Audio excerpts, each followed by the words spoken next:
The story of our heroes begins in one of the educational institutions, with a huge number of students. In one of the classrooms, there was a group of several people talking among themselves. But one guy from the group sat apart, as if he had been excluded from everyone else. Suddenly, a man crossed the threshold of the classroom. The guy sitting apart from everyone glanced at the person who had just entered. That person, holding a phone in his hands, turned to the people inside and asked them to greet a boss named Hoy. Everyone sitting at their desks greeted him and invited him to join them. One of the students approached him and asked if Hoy was selling something new, and he replied that it was obvious. Then he turned the screen of his cell phone toward her and showed her his account balance, which showed that he had earned 48 million. The girl's mouth opened in surprise, and her eyes widened, because 48 million won is an extremely large amount. Hearing about the amount that Hoy had managed to earn, one of the guys remarked that Hoy would definitely be treating everyone this Friday. Hoy himself listened to everyone admiring, but nevertheless remained serious, because he wanted to point out one very important thing. Looking at the guy sitting alone, he said that first they needed to finish one thing. Hoy approached him, and while tugging at Park Han-yoon's hair, addressed him. Hoy didn't stand on ceremony with Park Han-yoon, and simply slammed his face right into the desk he was sitting at. He repeated the same movement several times, telling him that he had asked him to make a new purchase. And since Park Han-yoon didn't do it for some reason, Hoy thought he wanted to ruin his business. Then he lifted his head by his hair to look him straight in the eye, and said that such actions must be warned about. The girl suggested that Hoy stop talking about this topic, and jokingly remarked that the teacher would scold him for it. Hoy then said that teachers are people too, and the question is only how much it costs to buy them. Then he thought that if the teachers found out, he would cause a bloodbath. Hoy saw Park's gaze and thought he wanted to hit him. Hoy continued to beat Park and said that if Park complained to the teachers, he would pay him back in full. Hoy said that Park had lost to Chen Su, and now he had gone crazy, and asked if that was what he wanted. All this happened 2 years ago, when there was a gang of high school students that the whole country knew about. This team was called Nexus, and Hoy was their leader, and then Park started a war. Park thought he had won, but the members of Nexus sued him. Due to a well-thought-out line of accusations and falsified evidence, he lost. In order to pay compensation, Park's father had to sell the gym that had been his home his entire life. After that incident, Park vowed never to allow himself to fight again. That day, he asked his father for forgiveness, and his father hugged him tightly and said that men should not cry. Everyone then knew Park as the man who fought with Nexus, and thought he had become a fool after that fight. One of the group then approached Park and said he was glad to meet him. He asked Park to look at the ring on his finger, and asked if he knew anything about it. When Park did not respond, he was again subjected to insults and attacks. One of the group began to beat him, not believing that this was really the same Park who had fought with Nexus. Suddenly, the man suggested that Park was indeed a fool, and moreover, had been born that way. He couldn't believe that Park had really fought with Nexus, comparing him to a weakling. Then he noted that Park's father had probably just paid his way out of the situation. But Park seemed unwilling to listen to the taunts, and grabbed his opponent's leg tightly in his hand. Park held his leg while apologizing to his opponent. Park noted that his opponent had probably learned to speak while letting go of his leg. That guy seemed to be afraid of Park, which his comrades noticed after seeing his gaze. Catching himself thinking this, he reached for a wooden block lying nearby.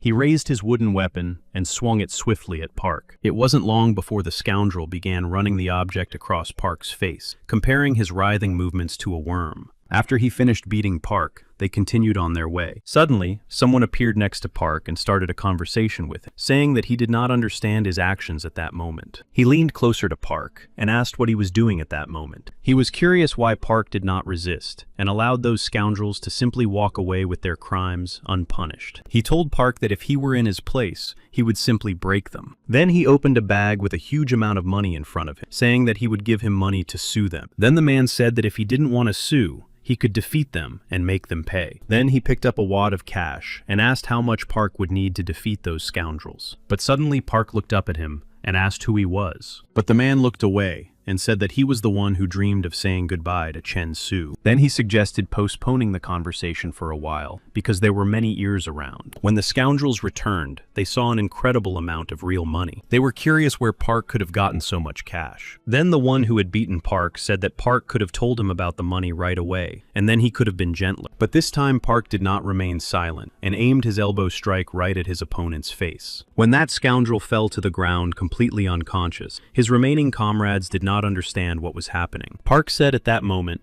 that he was able to defeat his opponent in just 4 seconds of his life. When Park began to rush towards the rest of the group, They asked him to stop. They tried to explain to him that they had not touched or insulted him, but were simply observers. But these explanations were not enough to stop Park. And then they, too, were able to feel Park's strength. It didn't take long for Park to defeat them, and they ended up on the ground, in a horizontal position, along with their friend. Park looked at the man who had offered him money, and said that now no one would interfere with their conversation. In response, the rich man asked Park who he was. Before long, the two found themselves in an office on a high floor, and the man asked Park if he watched the news. Then he opened a link on his phone, showing that it was him. The phone contained information about Oh Jun-woo, who was the youngest creator and owner of a conglomerate in Korea. Oh Jun-woo said that he was the one who had tens of thousands of checks that he used instead of napkins. In order not to waste time, he asked Park if he knew how Chen-su's life was going. He talked about Nexus, who was born a professional player, who was talented and handsome, and who was written about in the newspapers. Oh Jun-woo found it funny that the player Kim Chen-su was considered a star in Korea. He said that even now, Nexus manages to command thugs and play the gangster. Oh Jun-woo spoke of Nexus as someone who destroyed Park's life, and moreover, simply took it away. Oh Jun-woo said that it would be no trouble for him to destroy Nexus, but there was one catch. He said that he intended to crush Nexus using his own dirty, cheap, and disgusting methods, and leave him at the bottom. He promised that from now on, all of Park's expenses for the rest of his life would be on him, so that he would be with him on his journey. Then Oh Jun-woo said that he was looking for Park for this very purpose. Oh Jun-woo was curious as to why Park felt such intense hatred toward Nexus. Without waiting for an answer, he promised Park that he would provide him with financial support in exchange for his fists and his ability to defend himself in a fight. And then Park walked into the classroom just as Nexus was asking if anyone had any extra teeth. At that moment, he was explaining that they had a common enemy, and so he told everyone to buy clothes worth 300,000 rubles. He addressed everyone, talking about the members of Nexus at school, and saying that he was ready to kill them if he didn't see the money in his account. Everyone started talking about how he wasn't joking, and that everyone really needed to buy all these things. When he saw Park, he asked why he was staring at him, reminding him of their previous encounter. But then Park stopped listening and just punched him right in the face with all his might. Everyone in the classroom at that moment was extremely shocked by what was happening. At that moment, everyone sitting at their desks turned around very carefully, peeking cautiously. Nexus himself then stood up and continued to fight Park, saying that he had nothing to fear in this world. At that time, he believed that there was no one stronger than him, but that belief lasted only until he met Park Han-yoon. Then he felt with every fiber of his being that he didn't stand a chance against him. At one point, it even seemed to him that Park Han-yoon was not a human being at all, but a real beast. But then he met Kim Cheon-soo, who forced him to grovel in search of money. And it was then that he realized that having a huge amount of money was the best thing on the planet. After all, nothing is impossible for the rich, and he understood that perfectly well. It turned out that he had opened his own clothing store and forced school children to buy from it. In this way, he managed to amass a fortune and force Park Han-yoon to obey him. And that's when he returned to his status as a real predator. And then he couldn't believe what was happening, because at some point Park stopped obeying him and started hitting him. It was extremely humiliating for him, because Park was beating him up right in front of the whole class. Then he turned to Ju Yan-woong and asked him to hold Park so that he could answer him. But Ju Yan-yoon didn't even think about doing that when he saw Park's gaze, which made him afraid. And then he had no choice but to take out his camera phone and threaten Park that he could do what he did last time. But Park just kept hitting him, and fearing that he might lose his life, he simply ran out of the office. As he ran away from the office, he tried to calm himself down by reminding himself that he was the boss. He began to think that Park hadn't fought for 2 years, but had only been groveling. He realized that he had to find an athlete who could handle him, and remembered Park Si-woon, who would do anything for money. When Park Si-woon saw him, he immediately asked what had happened to his face. He began to scream for help and to be saved. But it wasn't long before his attacker was right behind him. He shouted to Si-woon that he was willing to give him 1,000,000 won if he could deal with his attacker. Without thinking twice, he said he was willing to do it for 2,000,000 won. He was willing to pay that amount of money to get what he wanted. Then he approached Han-yoon and apologized for agreeing, explaining that it was too expensive for his education. Park responded by taking out a wad of cash and giving it to his rival, asking him not to get involved. He gave him a huge amount of money and asked him to step aside. And when he left, Nexus again began to get what he deserved from Park. At some point, a man appeared in the corridor who was able to witness the whole scene. Seeing this, he was taken aback and asked for an explanation of what was going on. His expression changed dramatically, and he turned to Park Han-yoon and shouted, asking if he understood what he had done. When they were both in the principal's office, he couldn't understand how Park had allowed himself to act this way. He shouted that when Park was a freshman, he let everything slide and allowed him to stay in school. Nexus just rejoiced as he heard the principal promise not to let Park off the hook this time. Park just sat silently and listened as the principal told him that he should be ashamed of himself in front of his father. But suddenly, he got up from his chair and struck Nexus again,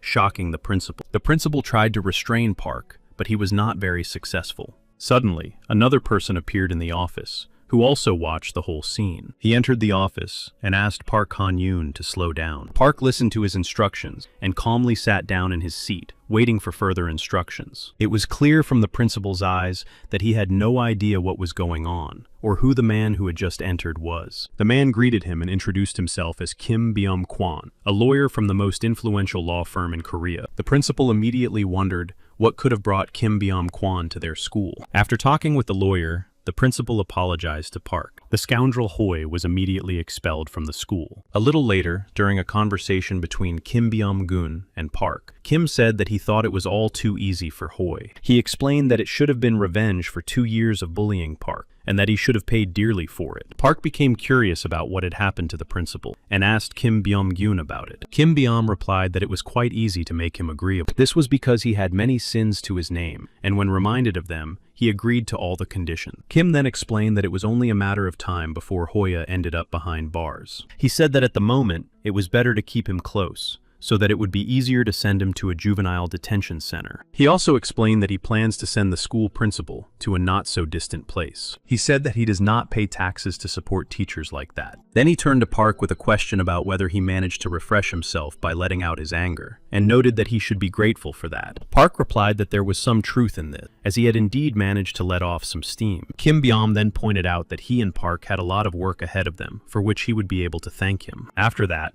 he said that the phrase, "I'm glad to meet you, Park," would be more appropriate in this case. Park, in turn, just looked at him sidelong. Meanwhile, at home, Hoi banged his fists on the table in anger, remembering Park Han-young with very unkind words. He promised himself then that he would not give up and would not leave this situation unattended. He made a promise to himself to simply take Park Han-young's life. He walked down the street and stopped in front of one of the buildings directly in front of him. He approached one of the doors, and the person who opened it cautiously peered through the crack, not understanding who was visiting him. Then he introduced himself as President Hoi and said he intended to check on his order. When the man realized that President Hoi himself was standing in front of him, he invited him in, noting that he had arrived just in time. He turned back and informed Jin-soon that President Hoi had arrived. It was Hwang Jin's son, a fugitive from the Bima-will family. The man standing in front of him, covered in bruises, told Mr. Hoi that he had wanted this himself and that this was only the beginning. Then, picking up a bat, he delivered the final blow and ordered the guys to clean up the room because they had a guest. Then they turned to Hoi and asked him the reasons for his visit. They were extremely curious because Hoya had never come in person before. He explained that he had come on his own because there was a rather large order. They noted that this was a very kind gesture on the part of the president and asked how large the order would be. He looked at them and, with a serious expression on his face, stated that the order was worth 10 million won. And then, of course, one of them wanted to fulfill his order right away because the amount was really huge and attracted him. But suddenly Jin-sung hit his friend, who agreed to fulfill Hoi's order without his opinion. He did this because he considered this price too low for him. Jin-sung turned to Hoi with a question about the apparently difficult personality of the person who had placed the order, judging by the high amount of payment. Then Hoi named Park Han-yoon, waiting for Jin-sung's further reaction on this matter. Hearing this name, Jin-sung assumed that Hoi had definitely lost his mind. Hoi told him that the 10 million won was only a deposit for the job. He then promised to double the amount if the two could handle it. Jun-sung, sensing easy money, felt excited and accepted the job. Some time passed, and Kim returned home and shouted that he had arrived as he took off his shoes. He went inside and apologized for not seeing each other for a long time because he had a lot of work to do, and said that he had bought a chicken. Then he offered to try the fried chicken, which was so delicious that it would make you lose your mind. He looked at the portrait and said that his wife's father had once cooked roast chicken, and it was amazing. Then he said that he hadn't eaten chicken for 2 years, and now he wouldn't mind trying it again. He lowered his head and repeated sadly that 2 years had passed since then. At that moment, It seemed to him that this time had passed in an instant. After sitting for a while, he stood up and abruptly began to leave, saying that he would not be back soon because he had a lot to do. Then he glanced back, saying that the preparations were already complete. The room he was in was sealed, and he was met by a man who told him that Hoi had made a move and was inquiring about further actions. Kim Byom replied that he did not understand these matters, and that his assistant must definitely know what they needed to do next. The assistant, in turn, replied that he had asked the question just in case. Park was also at home with his father, who was talking to someone on the phone, mentioning high earnings. After agreeing to meet the next day, he hung up the phone. Disconnecting from the phone call, he told his son Park that he had managed to get a new job, and Park modestly congratulated him. Park Han-yoon then continued to listen silently, as his father rejoiced that they would soon be rich thanks to his new job. Park then got up and told his father that he was going to training, and his father asked him to come back early so they could spend the evening together. As Park Han-yoon was walking down the stairs, his phone rang in his jeans pocket. When he answered the call, the person on the other end said that Hoi had made a move. Kim Byom told him about his suspicions that Hoi had hired the fugitives, but explained that there should be no problems. He then ended the conversation by asking Park Han-yoon to warn him if those people showed up. As he left the building, Park Han-yoon paused for a moment. He then immediately informed Kim Byom that the people he had mentioned had already come to see him. When Park Han-yoon stepped outside, the group of fugitives was already waiting for him. The leader of the group immediately addressed Park and said he was glad to meet him. Park, in turn, without finishing the conversation, asked these people who they were. Turning his head to the side, he saw a car with bright headlights rushing towards him. The man in the car was pressing the gas pedal and shouting that he was driving towards millions. Park was not afraid and ran straight towards the moving car. Then, with a single kick of his foot, he tried to stop the car at high speed. It wasn't long before Park was flying after the car. The group began to discuss his behavior and decided he was a masochist, but the gang leader wasn't so sure. He understood that there was something else going on here. When Park Han-yoon got up from the ground, he made it clear to everyone that he was furious at that moment. When people in the windows started shouting about what they had seen, the gang leader ordered everyone to leave. Otherwise, it could be dangerous. Getting into the car last, he told Han-yoon that they would definitely meet again. And when the car started to drive away, Han-yoon didn't stand rooted to the spot, but ran after them. They all found it funny to see Han-yoon trying with all his might to catch up with a car that, in their opinion, was many times faster than him. Imagine their surprise when they realized that Han-yoon had managed to catch up with them after all. Han-yoon caught up with them, jumped on the car, and started punching it. It wasn't long before the car windows began to shatter in all directions. Then, after getting inside, he began to pull everyone out of the car, one by one. Even though one of the gang members was left alone with Han-yoon, they decided to continue without him. When the man who had fallen out of the car came to, he realized that Park Han-yoon was standing over him. Park looked at him with rage in his eyes and asked the guy where the rest of his gang had gone. The guy was extremely frightened and replied that he had no information about their further movements. Of course, Park Han-young was not satisfied with the answer he was given, and so, after hitting him, he asked him the same question again. But the man still remained silent and did not want to betray his comrades despite the beatings. Park, in turn, did not stop and asked him the same question over and over again. Meanwhile, the rest of the gang had already reached their destination and were drinking in a joyful mood. The gang leader noted that they had done a good job, but asked his comrades not to get too drunk. Hoi believed that there was no reason to be happy because they had failed to deal with Park Han-yoon. Then they began to think about what might happen if Park came straight to them. They were convinced that Park was not stupid enough to come to them in his current state. Then he told Hoi that he shouldn't get angry over such trifles. He told Hoi that in order to deal with Park, they would need a pack of dogs. And by that he meant a group of angry people. He suggested that they should act in such a way as to drive him to despair, so that he would want to take his own life. But their assumptions turned out to be wrong, because the door to their room began to collapse from the blows of Park Han-yoon, who had arrived. Then they began to notice more and more dents appearing on the front door. One of them got up and went to the door, and looked through the peephole to see what was happening outside. It turned out that Park Han-yoon was standing there, holding one of the guys from their group by the hair. Of course, they were all extremely surprised and frightened, and began to look for their weapons to defend themselves. The leader of their group told them not to worry, because he was sure that the door would not be easy to break down, and thought that Park would leave soon. When the sounds subsided, everyone thought that Park had indeed left,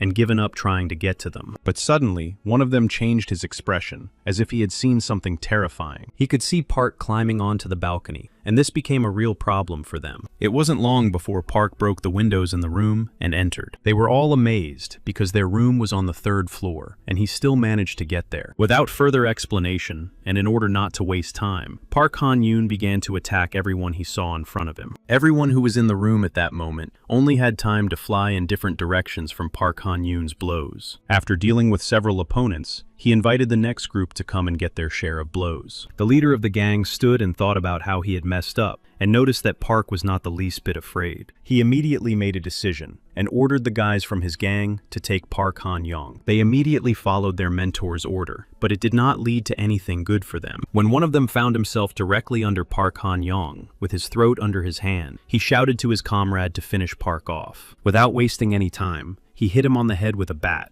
breaking his skull. Imagine his surprise when he discovered that his wooden weapon had broken in half. Less than a minute later, Park Han-young threw him out the window. When he landed on the ground, a motorcycle pulled up. When the motorcycle stopped, the girl who was driving took off her helmet and jokingly remarked that it was all very scary. The man lying on the ground looked at her through his closed eyelids and thought that he had lost his life and that his end had come. When she approached him, he thought he was in paradise when he saw the beautiful girl next to him. The girl only asked him where Park Han-yoon was. He replied that Park was upstairs, while asking her for her phone number. She sat down on her motorcycle and called someone, asking for further instructions, saying that she had found Park, who was destroying someone's house. On the other end of the line was Kim Byum, who asked her for the exact address. She turned to the director, jokingly asking him why he was so curious about all this, and asked him to answer her question first. She was worried about choosing between 2 new handbags and needed help deciding. The director listened silently as she agonized over her choice, and so she couldn't tell him the exact location. Then he said that he had transferred money to her to make her choice easier and to get the long-awaited location. She looked up at the room where the sounds that gave away his location were coming from. Meanwhile, in that room, almost all the scoundrels who had tried to attack Park Han-yoon had already been defeated. And then the leader of the group decided to admit aloud that they had really screwed up. But he became curious and asked Park why he hadn't touched him, since he had a perfect opportunity to do so. He looked him straight in the eye and said that he could give Park anything he wanted, whether it was money or power. But Park replied that he was wrong in every statement and assumption he had made. Then he simply grabbed him by the throat and lifted him straight up. He threw him straight onto the floor, making it clear that his punishment was only a matter of time. Then someone burst into the room and, grabbing Park's arm, shouted at him to stop. It turned out to be the owner of the house, who tearfully begged him to stop destroying everything around him. He cried bitter tears and asked them to go outside to continue fighting, because he had nothing to do with it and was left without parents. He said that he had had enough of people who were simply entertaining themselves in his house, and that he didn't need Park destroying his home as well. He shouted, asking to be told what he had done wrong, and why he deserved this. It wasn't long before director Kim Byum appeared in the room. Upon entering, he noted the mess and chaos that Park Han-yoon had created, saying that the sight in the room was extremely frightening. The owner of the apartment, with tears in his eyes, asked if this man was the one who had ordered all this to be done in his house. He introduced himself as the director of a large law firm and promised to compensate for all the damage 5-fold. He looked at him and without hesitation said that he needed 10 million won. The director himself, without hesitation, took a wad of cash out of his pocket and gave the poor orphan 50 million won. The leader of the gang watched what was happening and couldn't understand how Park Han-young could be so strong, comparing him to a real monster. He suddenly realized that he needed to get away and quickly got up and headed for the balcony, but Park Han-young saw his movements. Then he ran and jumped straight down from the 3rd floor of the building. But Park Han-yoon was not only strong, but also fast, as he managed to grab the fleeing man by the edge of his jacket. He began to pull him back, saying that he was not done with him yet. The leader of the group understood that if Park managed to drag him upstairs, it would definitely be the end for him. And then he could think of nothing better than to get his weapon and use it to unhook Park's arm. Then he thought he was lucky because he managed to escape. But this decision was rash because he was unable to regroup to avoid injury during the fall and ended up on the ground next to his comrade. Still, he managed to get up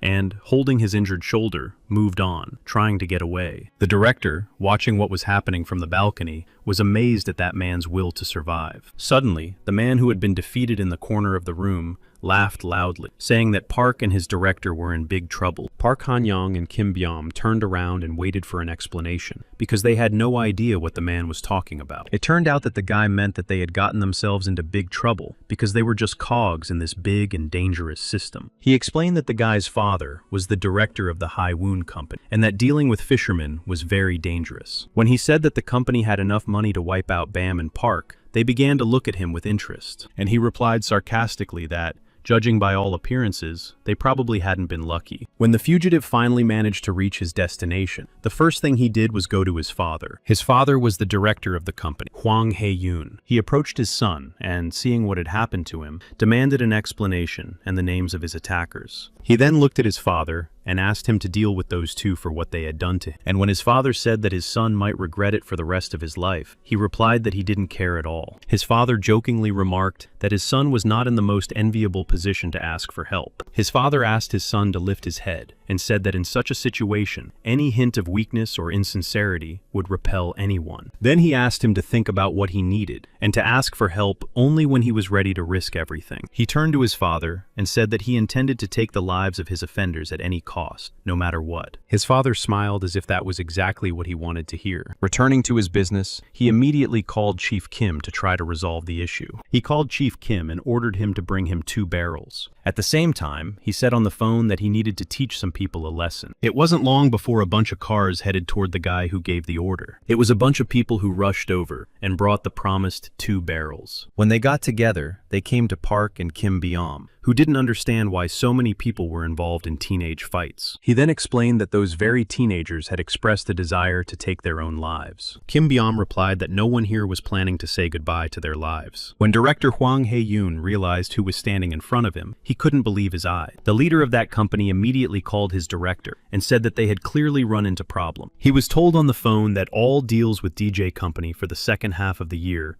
had been completely canceled. And when he was told that the company president had personally called and canceled every deal, the director yawned demonstratively. He realized that they were in serious trouble and fell to his knees, begging the president to show them mercy. Everyone was shocked by this turn of events and asked what to do next, because they had come here to fight, not to apologize. Director Kim noted that his rival was quick to grasp the situation and therefore proposed the following solution to the problem. First, he ordered the removal of the trash that was currently standing behind him. And when everyone left, that man tearfully begged the president not to treat him that way. He looked at him and said that he didn't want to do it, but he couldn't allow the company's image to be disgraced. He said he couldn't work with a partner whose son was a second-rate gangster. He promised to send his son abroad, saying that he would never return to Korea. And when his son objected, he immediately received a punch from his father right in the face. Director Kim sarcastically suggested that Park take a look at them, noting that it was not surprising that his son had gone astray. Then, Director Kim told them to stop, saying that sending his son abroad would not benefit anyone. Instead,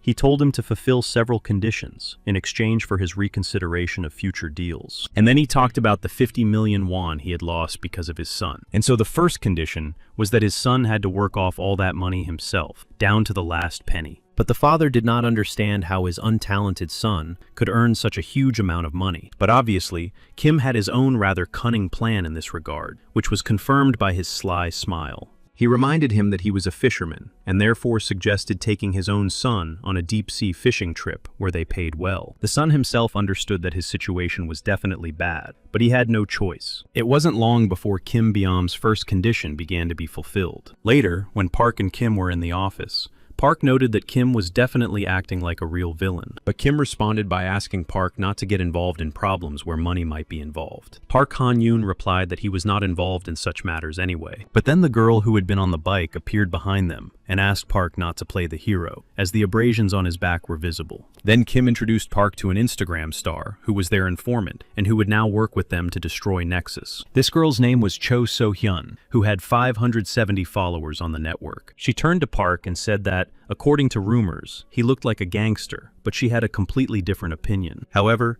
she also added that Park seemed much more attractive to her than she had thought and imagined. The director turned to Cho So-hyun, reminding her that they were at work and asking her not to waste time. She agreed, saying that despite everything, she preferred gangsters to handsome men. Then she leaned back and asked him to tell her why he had called her here. The director replied that he had invited her to discuss further details of their joint venture. The director added that Nexus was now much stronger than they could imagine, and that they would not be able to defeat them alone. Therefore, he suggested putting together a team of the best fighters. Then he talked about a book that listed the people they needed from Donghyun High School who were connected to Nexus. The director explained that he was talking about Kim Dong-hyun. He explained that while Park was fighting Nexus, he was among those who remained until the very end. It was the former #1 student of Donghyun High School, Kim Dong-hyun. Despite the fact that after that battle, his knees were in bad shape and he couldn't walk, he still managed to survive the battle. And then director Kim explained that they needed him on their team. Hoi is now in a juvenile detention center, and therefore will no longer be able to sell anything. And that is why it will become much more difficult for Nexus to raise money. Then they started talking about how Hoi ended up where he is now. They all knew that Park Han-yoon was behind it. Then the top student at Donghyun High School, Min Kyung-chol, asked for more details. They began to discuss how quickly Park had broken his promise to lay low and no longer get involved in conflicts. Suddenly, someone ran in to report some extremely urgent and important news. They had just been informed that Park Han-yoon was transferring to their school, which came as a surprise to the whole group. And when Park showed up at his new school, he greeted everyone and said he had come to destroy them. The teacher looked around the classroom to find a seat for Park and suggested he sit at the back desk. And then Park, with a serious look on his face, calm and unperturbed, went to the very back desk. The person sitting at that desk greeted Park and said that he had long dreamed of meeting him. It was Donghyun High School's #12 student named Ju Woo Min. He said that Min Kyung-chol told him not to mess with Park, and he noticed that a big guy like him was afraid of Park. Then he told Park Han-yoon that he wouldn't mind fighting him once. He explained that this way, he intended to verify the truth of the rumors circulating about him. Park Han-yoon responded to everything Ju Woo Min said with simple silence, ignoring his interlocutor. Ju Woo Min himself interpreted Park's behavior as meaning that Park never strikes first. But Park Han-yoon's silence did not suit him, so he took him by the arm and asked him to say something. Park immediately turned around and struck him in the face with his elbow, preventing him from touching him. All the other students immediately turned around to see what was happening at the back of the classroom, as they heard a loud noise coming from there. Park Han-yoon then lay down on his desk and told everyone that it would be better for them not to wake him up. Meanwhile, a girl from the Nexus Destruction Group was arguing that, in her opinion, Kim Dong-hyun was not needed. She didn't understand why they needed him, because she thought there were plenty of normal and strong guys around, and then she remembered that he was Park's friend. The director was playing baseball at the time, and told the girl the first thought that came to mind when he heard the name Kim Dong-hyun. The first word that came to mind was resilience. By steadfastness, he meant his unwavering determination in a fight, despite his small stature. But he also noted that solid things are not inherently durable, because sooner or later, they break without flexibility. The girl became even more confused, because she didn't understand why they needed this cripple. But the principal only replied that he believed in this man, despite all the obvious circumstances. He said that someone who had been broken once could no longer be as strong as before. He said even if he couldn't be strong, he could become many times more dangerous than he had been. After class, Park Han-yoon went to the place where all the influential young people of the school gathered. Everyone looked at the new member of their school with particular caution and suspicion. Suddenly, he saw a man running with all his might down the school corridor. Park Han-young immediately noticed him and stared at him intently. Then he saw one of the students attack him and kick him right in the stomach. The one who hit him said that he was probably late on purpose. He grabbed him by the hair and scolded him for being 5 minutes late from the store because he had a lot of money to pay back. But when there was no response, he started hitting him again. His friends sarcastically asked him to stop, because if he kept hitting him, he would make the guy completely lose his ability to think. Then he started filming the poor guy on his phone, saying that his legs hurt, and that's why he took so long to go to the store. Then he decided to hit him a few more times to scare the guy and make him more alert. Park Han-yoon just stood and watched what was happening from the sidelines. Meanwhile, director Kim and his partner were still talking about the need for Kim Dong-hyun in their company. She was munching on chips, saying that she wasn't sure Park Han-yoon would get along with Kim Dong-hyun. She was curious why it was impossible to solve everything with money this time. Director Kim replied that everything would be much easier if Kim Dong-hyun could be bought. It turned out that the reason Kim Dong-hyun got involved in the fight was only because Park was involved in it. He said that that Kim Dong-hyun would fight to the end for his friends and feel all their pain as if it were his own. Time passed, and Kim Dong-hyun sat down on a bench to rest, and an object fell out of his pocket and flew quite far away from him. Suddenly, Park appeared right next to him, still as calm as ever. Park looked at him and then said he was glad to see him. Kim Dong-hyun told him about the rumors circulating about Park and the reasons for his transfer to this school. Kim Dong-hyun told Park that Nexus had become much stronger and that their money and power were no match for it. Then he turned his head toward Park Han-yoon and said that the outcome would be the same. They would lose. Park disagreed with this statement because he believed that this time they would definitely win. Kim Dong-hyun seemed unwilling to hear this, and, as he was leaving, told Park that knowing the outcome, he would not have fought. Park listened silently as Kim Dong-hyun told him that it was because of that fight that he became disabled. Park responded by saying that he intended to prove him wrong. Meanwhile, someone was watching Park's actions from a window, trying to figure out what he was up to. Suddenly, a large group from the school gathered, intending to deal with Park Han-yoon. Later, Kim Dong-hyun went to a psychologist for psychotherapy. The fact was that he was trying to avoid surgery with psychotherapy, and the doctor told him that the longer he did this, the less chance he had of recovery. The doctor urged him to go to the main hospital, because it was better than ending up in a wheelchair. Evening came and it started to rain, so Kim Dong-hyun went home, and on the way, someone called out to him. The guy who was standing and waiting for him under an umbrella asked him what the doctor had said. He was curious to know if he was feeling better, and if the visit to the doctor had helped him. But Kim Dong-hyun replied that this question was none of his business. He reminded Kim Dong-hyun that he was still his friend, and asked him not to upset him like that. Then he explained that he had come to check on the condition of the former #1 student at Dong-hyun's school. Then he sarcastically said that if he had managed to recover, then the situation was fixable. But Kim Dong-hyun asked why he had come to see him alone, but he did not understand why he had asked this question. He meant that if he had recovered, it would be impossible to deal with him alone. Then the scoundrel told Kim Dong-hyun that his loyalty had simply made him disabled. But Kim Dong-hyun said that all this happened because he betrayed them and joined Nexus. But he replied that Kim Dong-hyun could continue to be loyal, and he, in turn, would remain who he was now and began to leave. Leaving Kim Dong-hyun, he departed with the words that he intended to see what his loyalty was worth. The next day came, and all our heroes were back at school. A voice came over the loudspeakers, beginning its speech by checking the connection. It was clear to everyone that it was Min Kyung-chol speaking. Meanwhile, a discussion began in the classroom about Park's appearance at their school, promising to destroy everyone involved with Nexus. They understood that Park had come to them to take revenge on everyone for his friend, who had been lucky enough to become disabled after a fight with Hoi. Then they gathered together as a large group and headed off to some special place. At that moment,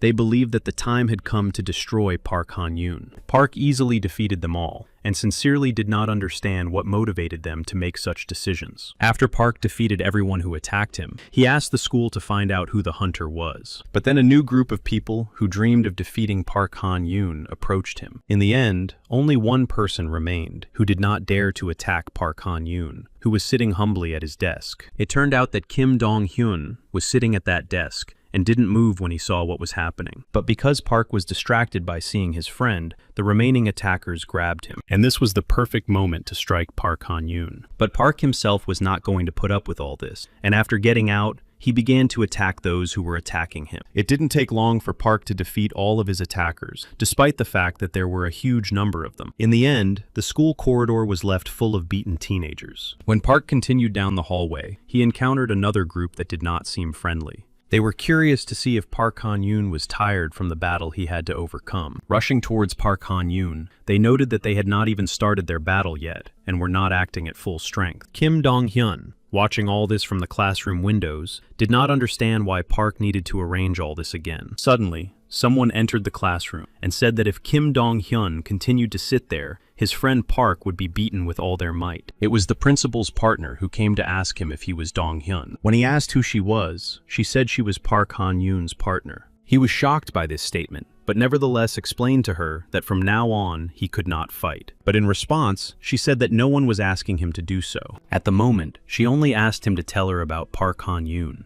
Kim Dong-hyun said that at the moment, All he knew was that Park intended to kill everyone in the school. But he also added that Park was a very stubborn person. But the girl was cunning and asked him about the reasons for Park Han-yoon's behavior. And when she reminded him that Park intended to prove that they could win, his face immediately changed. Then Kim Dong-hyun remembered Park's words that he promised to win this time. He also remembered Park's statement that it was his loyalty that made him disabled. And when Kim Dong-hyun had almost made his decision, a girl from their team asked him if he was sure of his intentions. Meanwhile, Park Han-yoon had already dealt with a corridor full of angry guys who were about to attack him. Despite this, there were still those with whom he had not had the chance to fight, and as they descended the stairs, they promised to finish Park off. At that moment, students number 5 and 2 from Dong-hyun's school, named Yo Soo-hoon and Hoi Min-woom, were coming down the stairs with him. There was also student number 4, Kang Tae-hoon, and student number 3, Dae-gil. And there was also student number 2, who was called Gum Bo-suk. Each member of that group was a real monster in human form, but Park Han-yoon was not going to give up and was ready to fight them. And when they pounced on him, Park Han-yoon began to attack them using various objects. Suddenly, someone else appeared in the hallway, whose appearance shocked everyone. It was Kim Dong-hyun, who, turning to Park, noted that he had started all the fun without him. Everyone was shocked by his appearance, but the number 1 student said that it was even better this way, because they would be able to defeat both of them. And so, after a short pause and some conversation, they began their battle. Kim Dong-hyun used a stick broken in half as his weapon. Even though Kim Dong-hyun had very weak and sore legs, it did not prevent him from easily dealing with his attackers. But none of them understood how they managed to fight so well, because Kim Dong-hyun was disabled, and Park should have been tired. None of them could understand where these two got so much strength. In the heat of battle, standing back to back with Park, Kim Dong-hyun apologized to him because he felt very guilty towards him. He told Park that he would never have gotten into a fight if he wasn't sure of victory. He explained that despite this, Kim Dong-hyun had become crippled, and Park simply had nothing to say in response. But Kim Dong-hyun also explained that Park was not to blame, as he just wanted to shift the responsibility onto someone else. And when the number 1 student attacked again, Kim Dong-hyun asked Park to leave him alone. It wasn't long before they left the number 1 student defeated on the floor of the school corridor. Then Kim Dong-hyun engaged him in battle again, using various objects that came to hand. But suddenly, the number 1 student simply picked up Kim Dong-hyun and threw him against the wall.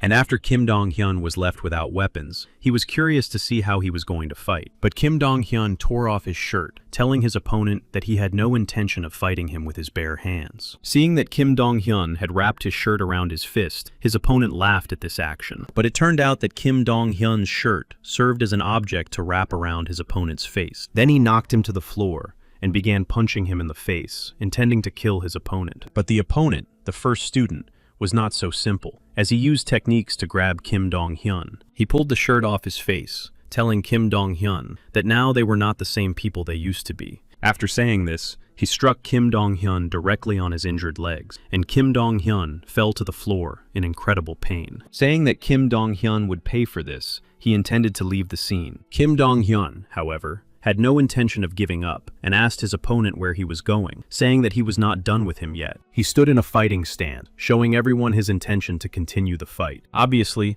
this decision was a very bad idea for Kim Dong-hyun, as he missed every blow from his opponent. When Kim Dong-hyun found himself on the floor of the corridor again, and his opponent started to leave again, Kim Dong-hyun stopped him again. This time, his opponent did not talk to him for long, and immediately launched an attack on Kim Dong-hyun. But it turned out that this was all part of Kim Dong-hyun's plan to lower his opponent's guard and strike when he least expected it. It turned out that Kim Dong-hyun had shards of broken glass in his hand, which made his blows even more effective in their battle. Kim Dong-hyun grabbed his opponent by the chest and explained that he couldn't lose and simply wasn't going to let that happen. He said that if he lost, he wouldn't be able to look his friend Park Han-yoon in the eye. With that, he used his head to strike his opponent. The first student, taking Kim Dong-hyun's blows to his face, realized that he was exposed. He couldn't do anything because he didn't have enough time to block Kim Dong-hyun's blows. With each blow, Kim Dong-hyun remembered all the injustices that had happened to him, and this made him even more enraged. And when Kim Dong-hyun's opponent was finally defeated, he opened the door and returned to his friend Park Han-yoon. Meanwhile, Park Han-yoon had already dealt with the rest of the student gang, and so, supporting each other, they headed for the exit of the corridor where their battle had taken place. Time passed, and completely different people were discussing Park Han-yoon's appearance. They discussed how, in order to take revenge on one person, they had turned the school into a battlefield. Then that person gave his people the order to catch Park Han-yoon without breaking more than 3 of his bones. Suddenly, someone behind him said that they should not rush and let the children figure it out for themselves. He said that children need to deal with their own affairs, while adults deal with theirs. He laid out his suitcases in front of him and asked his opponent not to rush to conclusions. He promised that after hearing his position and proposal, he would not be disappointed at all. His opponent jokingly remarked that this man clearly knew a thing or two about negotiations. It turned out that the suitcases did not contain money at all, but a huge amount of information on various media. The man said that he had tomorrow's headline about a high school fund that sponsors school gangs. There were also schemes for stealing money from this fund, and the man to whom this was said immediately changed his expression. It was explained to him that there was information about illegal land purchases and tax evasion. Then the man asked to be corrected if he had forgotten to mention something. He understood perfectly well that his own life now depended on his decisions. Then he carefully hinted that if their firm took them seriously, they would certainly win. Finally, after a few minutes of silence, he asked his opponent what he wanted and what his goals were in the negotiations. But it turned out that the goal was quite simple: to give him the school. Later, a girl from the Nexus Destruction Company approached Park Han-yoon. She was curious about who Park was, because in her opinion, he was like a robot. She was interested in how he managed to remain intact after this school battle. But he replied that he was not normal, and at that moment, the doctor came out into the corridor. The doctor was surprised that Park managed to remain conscious after receiving such injuries as he had now. Kim Dong-hyun's condition at that moment was far from the best, and he was kept in the hospital for observation. He also explained that Kim Dong-hyun's surgery was successful, and that he had a good chance of recovery. Later, Director Kim was in a cafe, looking at something on his phone. He heard words of gratitude for someone taking the time for an interview called Successful Youth. The interviewer thanked the man for his interview, which would help many students. Then Director Kim looked at his phone screen, which displayed the whole truth about high school. When Director Kim was about to leave, the man who was giving the interview said to him that he felt something was wrong. It was Kim Cheon-soo, who was #1 at Nexus, and he noted that it was all the work of President-Director Oh Jun-woo. He said he was very flattered by Director Oh Jun-woo's visit. Then the principal sat down in a chair next to him and asked if Kim Cheon-soo had forgotten who the man sitting in front of him was. He replied that he had not forgotten, but noted that he had changed a lot since their last meeting. But he also said that the past should remain in the past, and that now they were just the president and a player. And then, sipping his coffee, he said that in this way, he was simply showing a little courtesy to a person he respected. The president noted that this was quite offensive because he was the very person who clung to the past. And then he said that it was for this reason that he had absorbed Donghyun High School. But obviously, his interlocutor did not quite understand what the director meant. And, not getting an answer to his questioning look, he extended his hand to the president in farewell, intending to leave. But the director did not show him the same respect, and did not shake his hand in return, so Kim Cheon-soo simply bowed. And when he started to leave, the president turned to him and said that next time he would not be able to hide behind his mask. When he left, Director Oh grabbed his head, thinking about their meeting, because it had been 2 years since they last met, and he hoped not to be angry. But he couldn't help being angry, because even Kim Chen-soo's face annoyed him. When Kim Cheon-soo got into the car, he immediately began discussing on the phone what he should do with Park Han-yoon and Oh Jun-woo. They talked about how if their company had made the first move, he believed they had to make a counter move. He asked the person on the other end of the line to always be on standby, because now the real battle was beginning. He believed that this battle would become one of the most significant stories in Korea. Later, a meeting was organized, to which one person was late. The latecomer was the head of the W Kengi branch, Chae Tae-soo, who was surprised by the sudden meeting. Also present was the head of the Chungcheong branch, Lee Moon-kil, who said he was as surprised by the meeting as Chae Tae-soo. The head of the Gangwon branch, Kim Chi-hyuk, also said that they had not even been given a choice of time for the meeting. The head of the branch in Choya, Cho Jong-gyu, said that he was quite happy to admire Seoul. It turned out that today's meeting was organized because of Park Han-chun, who had been pacified with money last time. But none of them understood why they had all been gathered in Seoul because of one person. It turned out that 2 years ago, there was a guy who they found very annoying, who controlled a small area of Seoul. And when Nexus began to spread beyond the capital with his territory, the problem was still not solved. His resistance gave other people hope, and because of that, Nexus had a lot more work to do. Then, 2 years ago, something happened that they could not even imagine. It so happened that Nexus was on the verge of destruction. And then the man who had recently joined Nexus asked if such a thing was even possible. And then they explained to him that when he was lucky enough to meet Park, he would understand how crazy and powerful he was. The newcomer then said that 2 years had passed since the incident, and now Nexus had become many times stronger, and they could not worry about it. And when the man they had all been waiting for, and who had organized the meeting, arrived, he told them that the time had come for a real battle. One of them said that they had better be careful and not rush into battle right away. He explained that, in his opinion, such a reaction was excessive because of the loss of only one school. And then, without much thought, a decision was made to agree with the organizer of the meeting. He said that the old methods would not work now, because Park had a patron, and now they needed to prepare for any turn of events. And then, remembering how they had broken Park the first time, they decided to do it again. Then they jumped on their bikes and set off to carry out their plans. Then, another meeting took place, this time with a larger number of people in the group. And then the leader of this group said that they had finally waited for the day when they could put an end to Park Han-yoon. Many of the group simply could not believe what they were hearing, and when they understood what was going on, their eyes lit up with excitement and a desire to fight. Meanwhile, Park Han-yoon and Director Oh arrived at the sealed building. The president addressed Park, saying that he had learned nothing about him during all the time they had known each other. Park had never asked him where the director got so much money, or why he hated Kim Jong-soo. Then, he opened the doors of the sealed building and invited Park to come inside, saying that it was time to explain everything. When they sat down at the dinner table, the president began to explain that the money he was using was not his property. He said that the money he was using belonged to the owner of the house where they were now. And then he began to tell his story, which happened 2 years ago. At that time, he had a good friend with whom they spent a lot of time together. He spoke of his friend as someone he couldn't remember when or how he had met. He said that they often fought with each other, but by the next day they had forgotten their differences. For him, he was not just a friend, but practically a brother and family. Then, his friend created artificial intelligence for trading on the stock exchange. It displayed financial statements, trading volumes, behavior patterns, and analyses of various areas, and there were many options for action. His friend was able to code everything and understand trading. The artificial intelligence had promising functionality. Their problems began after Park lost to Nexus. Then, for the members of Nexus, everyone became responsible for what had happened. People began to approach them and demand payment of fines. Those who attracted attention were simply trampled on, and any groups that were formed were destroyed. But even then, Oh could not tolerate the humiliation from the bullies and began to defend himself and fight them. His friend had the same attitude and fought alongside him. They weren't very good at fighting, but they thought that people would think they were crazy and leave them alone. But those bullies decided to prove to them that they were even crazier than they were. And when they set his friend's house on fire and he tried to get in, the firefighters wouldn't let them. He knew his friend Hyuk was in the house, and despite his cries, they wouldn't let him in because it was too late. And when his friend died, he went to that gang for an explanation, but he just punched him in the face, saying that he didn't care what happened to his friend. None of them saw a problem with this, and, refusing to admit guilt, said that it was just a coincidence that his friend was unlucky. Then Oh wanted to deal with them, and flew at them with his fist, but he didn't have enough strength to defeat them, and he felt guilty that he couldn't do anything to save his friend. After that,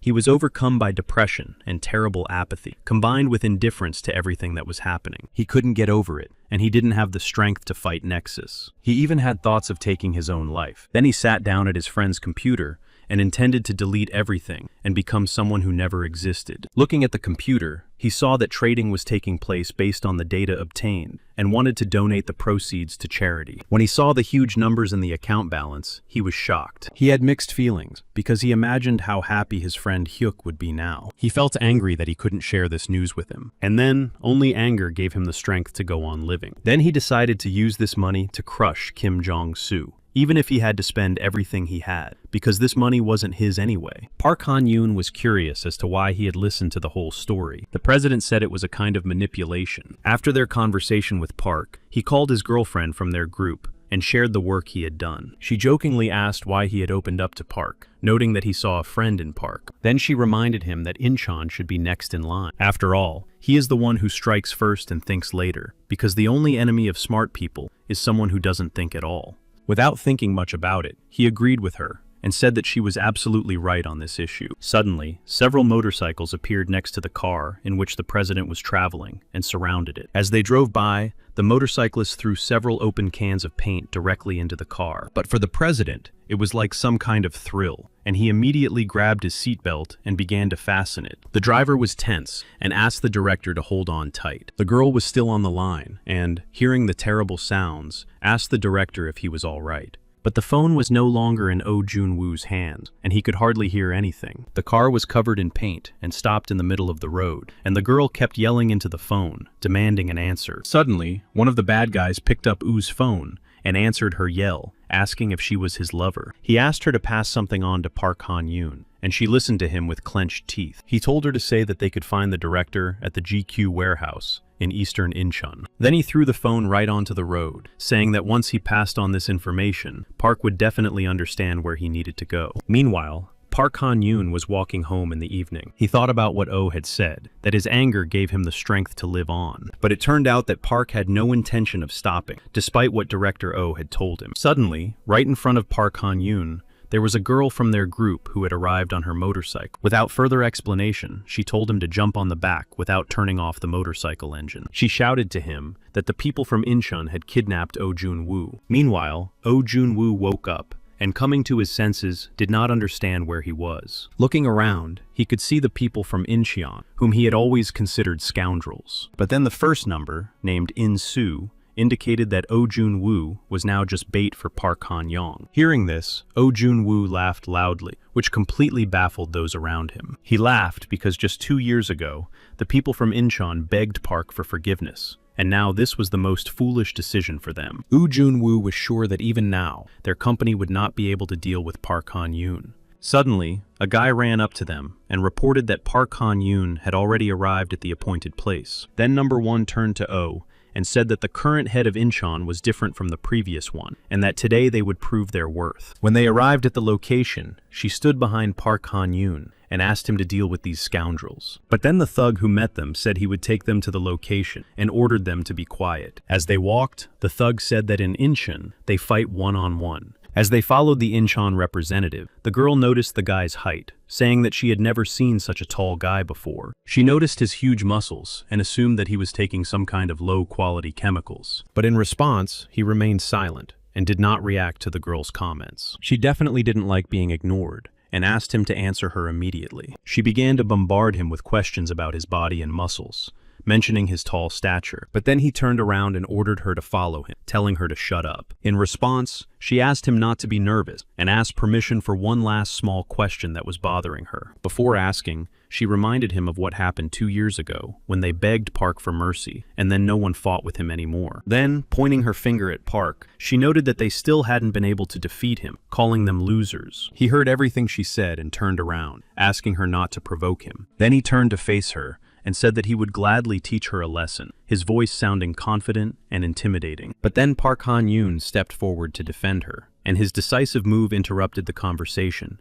and created tension. He looked confidently at the bully, who was threatening the girl, and said that there was no doubt that she was right in what she said. Park's words were full of confidence and determination, and she had no choice but to stand behind him and remain silent. Hearing this, the bully felt himself becoming irritated, and anger began to appear on his face, his eyes becoming wild. His anger grew, and he clenched his fists in rage, saying that he could no longer tolerate this, and it was a statement that left no doubt about his intentions. Then he clenched his fist even tighter and aimed it straight at Park, saying that he was going to teach them a lesson himself. When this giant was born, everyone called him a super child. As a teenager, he was 2 meters tall and weighed 243 kilograms. That's why he got the nickname Donkatsu, which means something like pork cutlet. And then, during the fight with Park Han-yoon, something happened to him for the first time. He was thrown into the air. When his comrades saw this, they couldn't believe their eyes, because no one else could do such a thing. Following Donkatsu, our heroes Park Han-yoon and his partner found themselves in the room. Then, everyone began to prepare for the upcoming fight with him, getting ready to attack him as soon as he could get closer. Our heroes were surrounded by a group of numerous criminals who intended to engage Park Han-yoon in battle. The girl jokingly noted that the people from Incheon did not initially intend to fight one-on-one. Behind them all, lying on the floor, was Oh Jun-woo,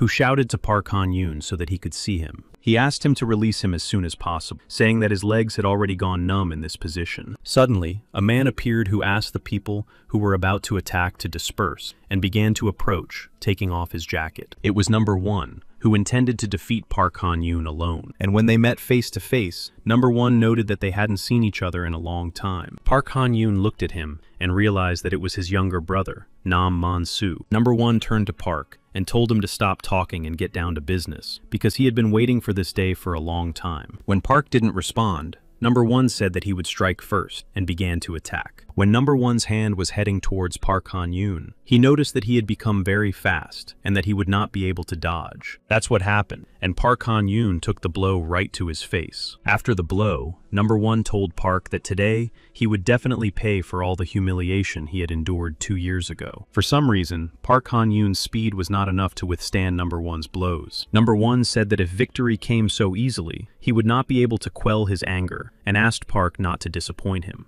The fact is that after losing to Incheon, number 1's anger did not diminish, so he could not stop training and became stronger. Incheon has always been famous for having some of the best fighters in the country, and when they crawled at his feet, surrendering without a fight, he felt disappointed. This disappointment made him quit boxing, because he realized that he needed real fighting skills. Then, with confidence and determination, he came to one place. The leader of that group, sitting at a table with a glass of alcohol, told his subordinate to remove number 1 from this place. And when he approached him to kick him out, he immediately received a punch right in the chin in response. At that moment, everyone else there took out their weapons and began to attack number 1. And in those 2 years, he was able to destroy 27 schools, as well as 13 gyms, and 4 criminal gangs. He went through many street fights, all in order to become stronger. And of course, all this was in order to defeat Park Han-yoon in battle. The principal and his assistant watched, and did not understand why Park Han-yoon was weaker than his opponent. The principal didn't understand either, so he suggested that she just watch what was happening. The fact is that before hiring Park, Principal Oh did some research and discovered one surprising fact. It turns out that Park Han-yoon is the son of the gym director, and he didn't study martial arts, but only improved his physical performance. This guy was gifted from birth with strength, endurance, and adaptability, and that was almost enough to destroy Nexus. Director Oh understood that if Park adapted to In-soo's movements,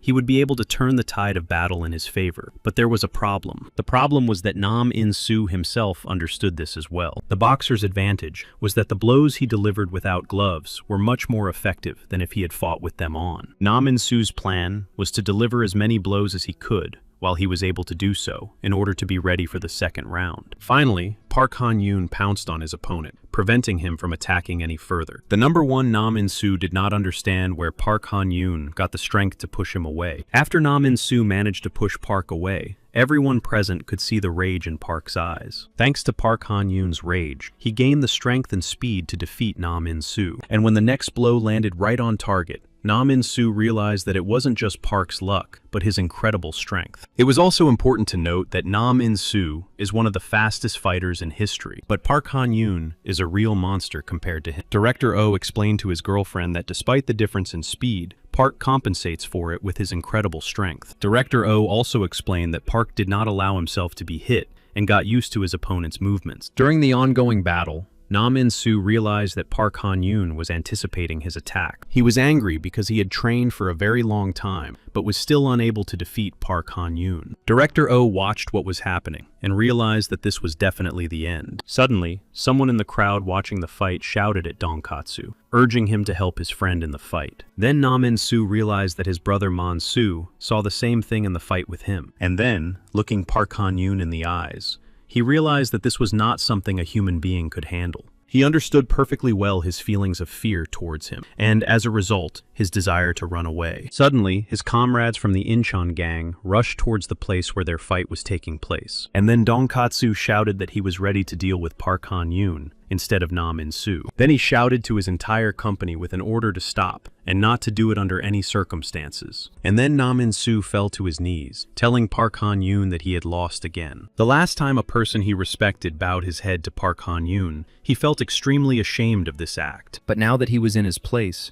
He understood him perfectly. And now he remembered the moment when his brother begged Park Han-yoon on his knees. And he understood that now he had no one to share the burden of loneliness with. He understood that his brother had once carried this burden on his own shoulder, in complete solitude. He understood that his brother's actions 2 years ago were only meant to protect his comrades. But Donkatsu shouted from the crowd, telling Nam In-soo to get up immediately. They shouted at him to continue fighting, because he was the leader of all Incheon. Then Director Oh joined the conversation and explained that Nam In-soo had done it only to save their lives. He explained, trying to be completely serious, that they really had no chance of winning the fight against Park Han-yoon. He said that the winner was the one who ultimately remained standing on his own 2 feet, and that they had to accept that they had lost. Then he turned to Nam In-soo and asked him to raise his head and look at him. When the boy raised his head and looked at Director Oh, he spat on his fist, looking Nam In-soo straight in the eyes. After that, he decided to punch him in the head with his fist as well. The director explained that this punch was revenge for kidnapping him. Standing up, he said that he had intended to turn them into the police, but after the punch, he decided that this would be enough and changed his mind about calling the police. Then he said that after all this, they would consider themselves even. Then he asked if Incheon was in debt to Nexus. He noted that everyone in the gang had problems with Nexus and was in deep trouble. The director was aware that, in order to borrow money from Nexus, he had become the leader of Incheon. And then the director promised that he would pay off all their debts himself. Nam In-soo did not understand where Oh Jun-woo's generosity towards their gang came from, but Oh himself saw his own benefit in this, and told Nam In-soo that he would not do it for nothing. He said that soon, they would receive a message from the technical college, stating that their tuition had been successfully paid. He asked them to study diligently, and, once they finished their studies, to repay him for his investment in them. He said that he knew they had all been trying to work everywhere to pay off their debts. And then he said that, knowing about their efforts, he had decided to help them. Nam In-soo said that he couldn't be in debt to anyone, and promised to repay him. Then our heroes left in their cars, and Nam In-soo simply bowed to see them off. Then he turned to the members of his group, and told them not to be upset, because it was only his defeat. Then he turned to them and apologized for disappointing them. Then he promised all his comrades that it would never happen again. Then he gritted his teeth and announced to everyone that Incheon was severing all ties with Nexus. He then said that from now on, Incheon would never bow his head. Later, in the office, our heroes discussed how the problem with Incheon had been resolved and how they had done a great job. Suddenly, the girl received a message from the bank about the receipt of funds, with words of gratitude for his rescue. The girl was extremely happy and seemed to dream that the director would be kidnapped every day. Suddenly, she turned to Park and, apologizing for the suddenness of her remark, said that his back was huge. She said that he needed to find suitable clothes and asked if Park was free on the coming weekend. In doing so, she suggested that they spend time together and combine it with shopping. That's how it turned out, and they went shopping together and began to actively try on various outfits on Park Han-yoon. Noticing that he didn't look happy in the suggested outfit, she suggested trying something else. In the next outfit, Park Han-yoon looked like a crazy musician, or rocker. Choi So-hyun looked at Park and marveled at the beauty of his body. Suddenly, a man recognized the famous blogger Cho So-hyun and decided to get to know her. The confident man approached Cho So-hyun and spoke to her. He said he was extremely interested in her and knew a place where the two of them could go. Suddenly, she stood up and asked him in a very unflattering tone what he meant. But when he heard her pride, he realized that he had approached her for a reason. Then he took her by the shoulder and again began to persuade her to agree to go with him to a secluded place. But Cho So-hyun didn't think twice and immediately slapped him across the cheek. Then she explained that he shouldn't touch her without permission, and that she had heard their conversation about her with his friend. The man didn't like Cho So-hyun's response, and lunged at her with his fist. This was not the best decision for him, as Park Han-yoon stepped in to defend his colleague Cho So-hyun. Seeing this, the arrogant man's friend joined in, and began attacking Park Han-yoon. In less than a second,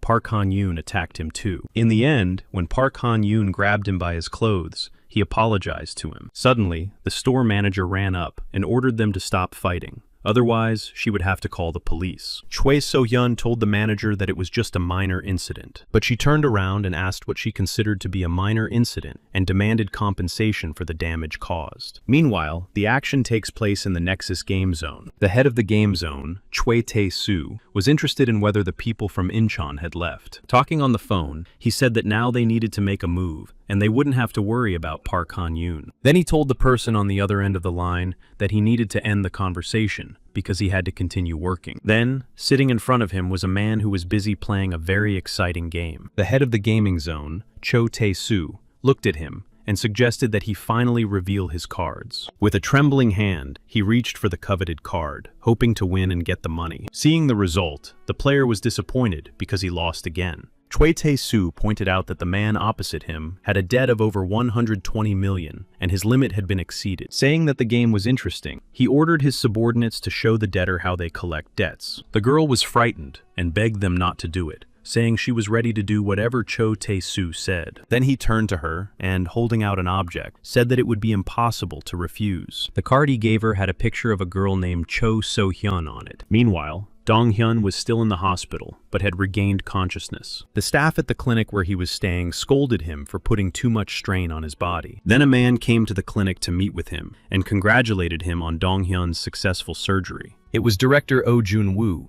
who asked Dong-hyun how quickly he was recovering. Dong-hyun thanked Oh Jun-woo for his financial assistance and promised to repay him, but Oh said that it was all nonsense, and that he had nothing to worry about, and that he didn't even have to fight Nexus if he didn't want to. Then he turned to Oh Jun-woo and asked him to clarify a few things right away, and the director listened carefully to his words. Dong-hyun then said that his business with Nexus would be finished when he destroyed Nexus, and that this was his considered and personal decision. Director Oh looked at him and told Dong-hyun that he was a very reliable guy. Returning to Park Han-yoon's office, the director told him about his meeting with Dong-hyun, and Park was very happy with his friend's decision. Then, Oh Jun-woo said that while Dong-hyun was recovering, they should get back to work. He said that their first target, Incheon, had already been taken care of, and they should move on to their next target.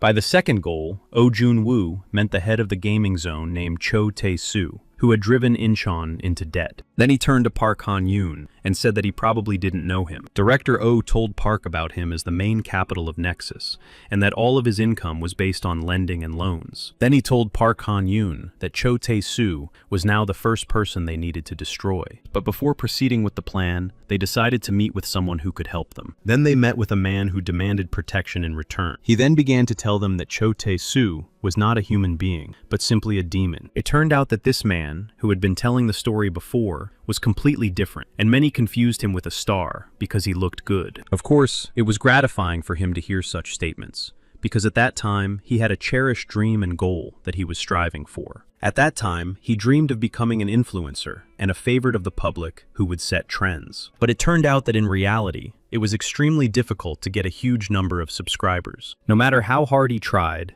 the number of subscribers did not increase, and he began to think about giving up. But suddenly he was invited to join a club that had hundreds of thousands of subscribers, and for a moment, he thought it was just a dream. Then he thought that this was the long-awaited golden opportunity that would lead him to increase his number of subscribers, so he seized it and agreed. When they met, the man in the hood told him to turn on the broadcast, and he would show that he had talent. Then, meeting the stars he had been longing for was simply mind-boggling, and the number of subscribers skyrocketed. When the number of subscribers reached 2 million, he thought he was now capable of anything. But his happiness did not last long. Then those who had been helping him showed their true colors. They took him to a place where gambling took place, and the hooded man suggested he try it. When he refused to participate, they told him he was boring, using manipulation. Then he turned to them and ordered them to leave and never return to their club, saying that he had been wrong about them. When they kicked him out, he immediately lost his millions of subscribers and returned to where he started. And then, no matter what content he used on his profile, the number of subscribers no longer increased. And then, out of desperation, he grabbed his head, realizing that he had to get his previous number of subscribers back at any cost. And then he tried to return to the company of those famous guys. And then he agreed to their terms and agreed to participate in gambling. And because he simply wanted the recognition of others, he simply fell into a real hell. And then it wasn't long before he simply became addicted to gambling. And at one point,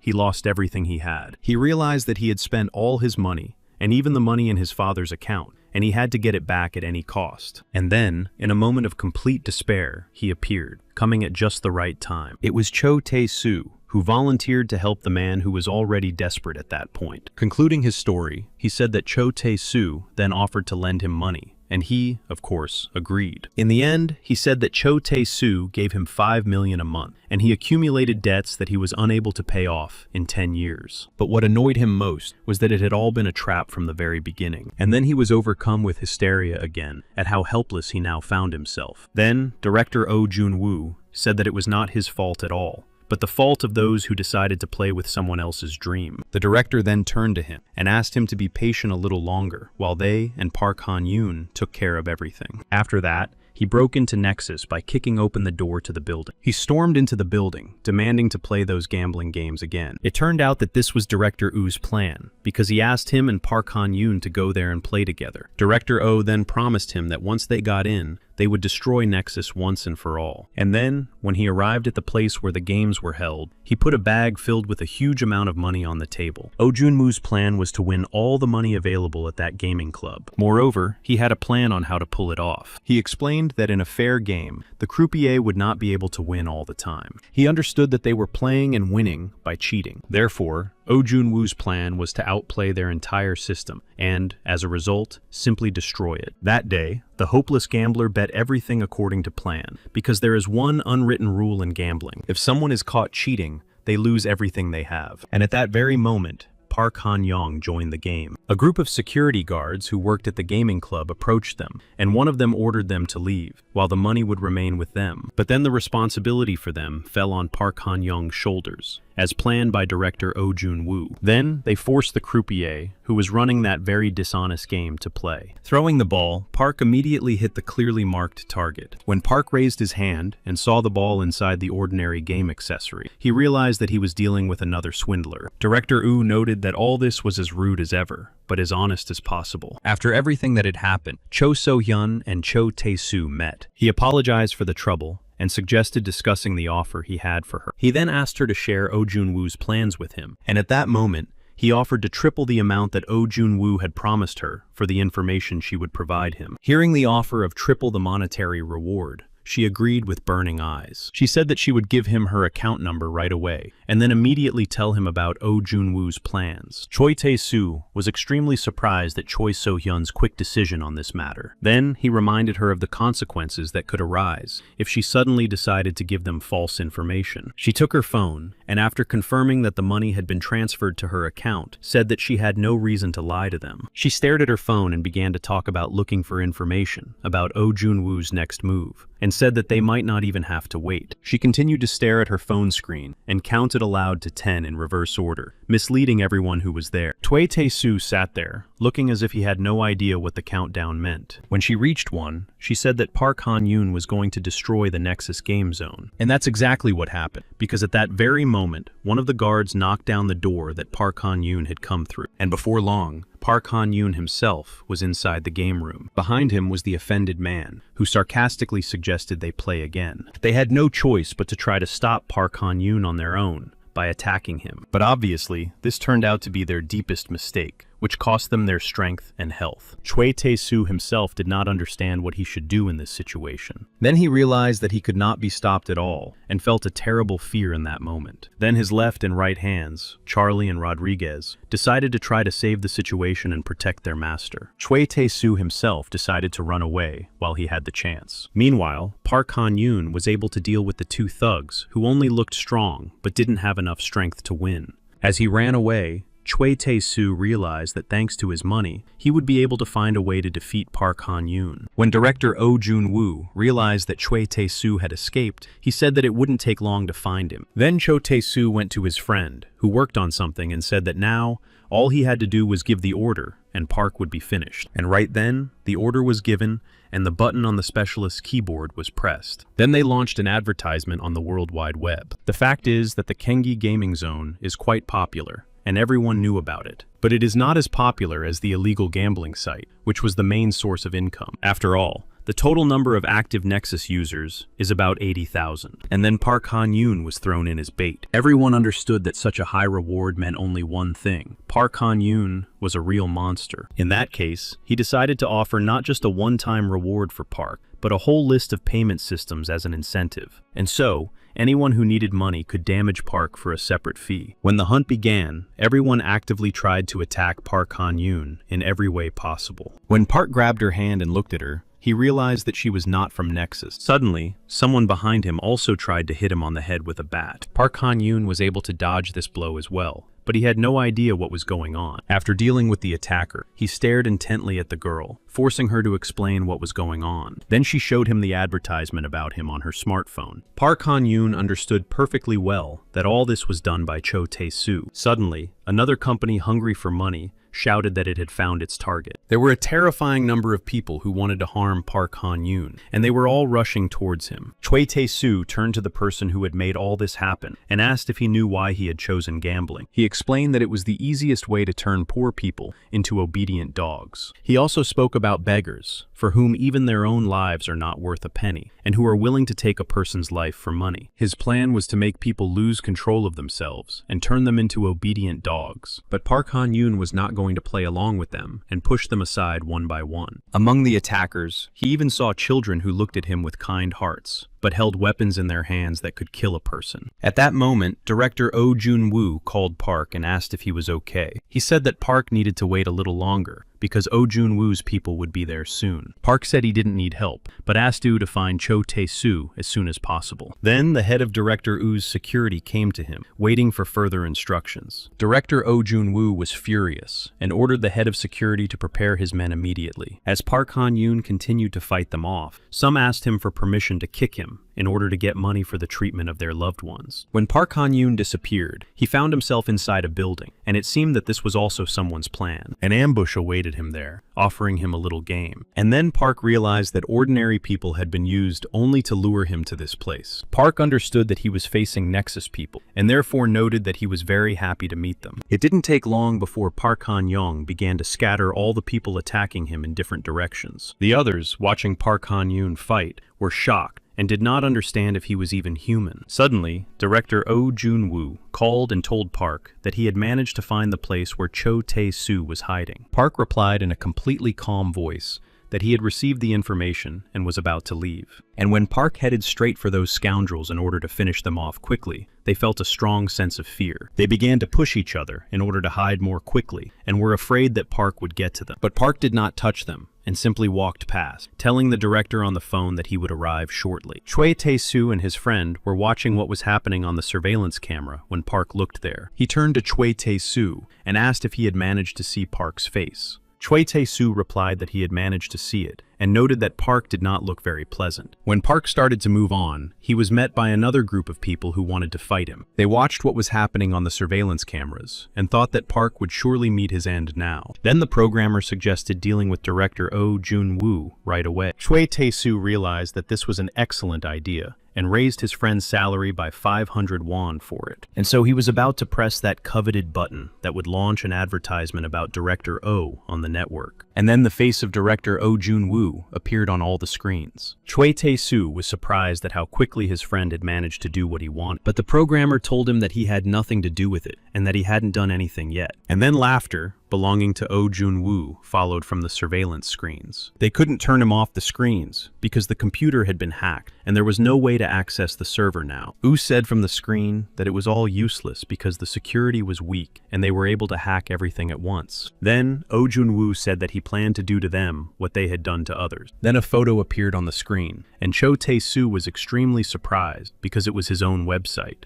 Then Director Oh turned to him and said that he was very interested to see how Cho Tae-soo would deal with this. When the Nexus people saw this, they immediately realized that their organization would soon come to an end. Cho Tae-soo had no choice but to shout to his fellow programmer to gather all the money, and then they intended to run away. As they fled, the door to the room was broken down, and angry people burst in, wanting to kill them. As he ran away, he realized that now he needed to create a new website and find new slaves. But they didn't get far, because Park Han-yoon met them on the stairs of the back exit. Choi Tae-soo discovered that his heart was beating so hard with fear that its thumping could be heard clearly. And despite all the threats that Choi Tae-soo made towards Park Han-yoon, he still struck him as if he had not heard his threats. Park Han-yoon stopped Cho Tae-soo from escaping every time he tried. When Cho Tae-soo realized that his persuasion wasn't working, he decided to offer Park twice as much as Director Oh was paying him. Obviously, this plan didn't work either, because Park didn't listen to him and continued to hit him. With tears in his eyes, he begged Park Han-yoon to spare him because his blows were unbearable. Then Park Han-yoon said that he would gladly step aside and let other people take his place. And when Park stepped aside,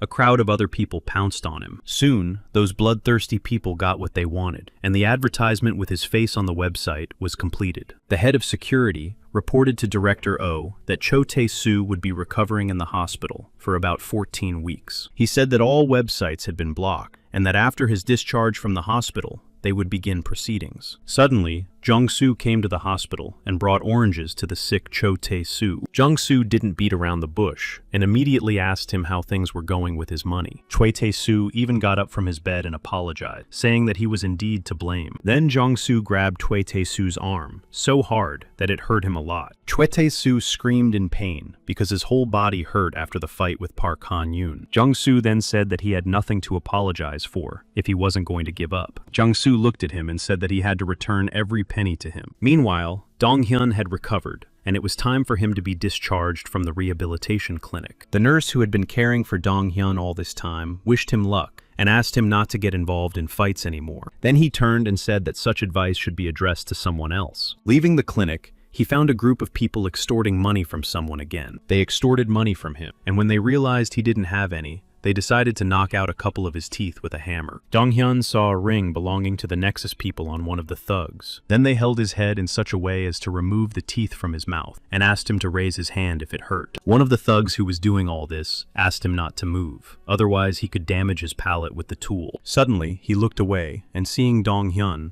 asked who he was. At that moment, Dong-hyun was stretching and doing exercise, probably to get their attention. He didn't stop exercise, and those people even thought for a moment that the man in front of them had definitely gone mad. And when they started to approach him, he immediately kicked him right in the face with his feet. Seeing this, the other members of Nexus also rushed at him with an attack. At this point, Dong-hyun's endurance and flexibility are at 80%. When he dealt with everyone, he realized that he was still very far from his previous form, when he could lift 240 kilograms. As he left, he realized that he needed to train even harder and more diligently. One of the defeated men realized that he did not immediately recognize Kim Dong-hyun because he had cut his hair and changed his hairstyle. Then, he also realized that the rumors about the return of the legendary Park Han-yoon and Kim Dong-hyun were completely true. They were so famous that they were considered the strongest fighters of an entire era. They were able to attract the attention of many outsiders and rewrote history by challenging Nexus several years ago. And when Incheon and the Game Zone were defeated,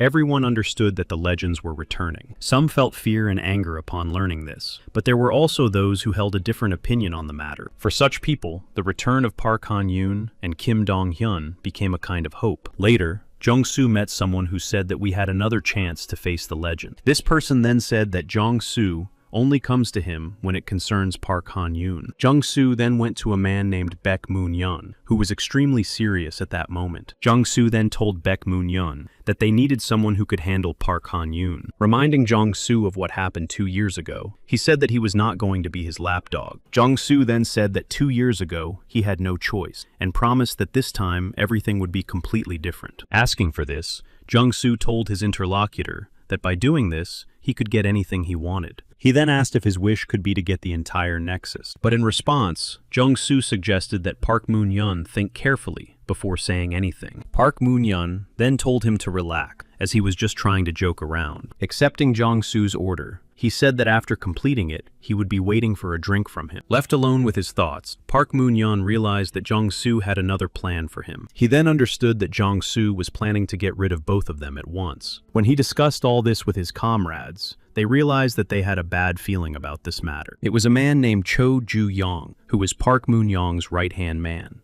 Park Moon-yeong's right-hand man, Lee Jong-yong, said that he could take anyone's life at his command. Getting up from the bench, he said that he would be interested in meeting his old acquaintances. And then he told his comrades that Park Han-yoon was not someone who could be taken down by a large number of attackers. And then he said that in this case, in the fight against Park Han-yoon, it would be better for them all to approach from a distance. Then he decided to deal with Jung-soo right after he finished with Park Han-yoon. Meanwhile, after Kim Dong-hyun returned, Cho So-hyun recorded a video for the internet congratulating him on his recovery. Director Oh Jun-woo said that recording a video for the internet would definitely be unnecessary here, because they had a new task to complete. But she started yelling at him, demanding a celebration and at least one day off. Oh Jun-woo pointed out that revenge was the best form of relaxation for him. Suddenly, Kim Dong-hyun turned to his friend Park Han-yoon. He glanced at the director and Cho So-yeon and asked Park if they could trust them with 100% certainty. Park Han-yoon replied, reminding him that they had a common enemy. Suddenly, someone called director Oh Jun-woo while he was saying that it didn't matter how much money they had. When he picked up the phone, he was immediately informed that Incheon had been attacked. After the incident, some people in Incheon ended up in the hospital in serious condition. Upon learning this, our heroes immediately went to the hospital and asked what had happened. But the head of Incheon replied that there was nothing to see here and promised to sort everything out himself. Donkatsu, who was lying in a hospital bed, turned to Park Han-yoon and asked him to help them. Director Oh Jun-woo realized that Donkatsu had been conscious all this time and asked him what had happened. He asked director Oh Jun-woo to make sure that Hyun did not fight with the people who had arranged this. Director Oh immediately understood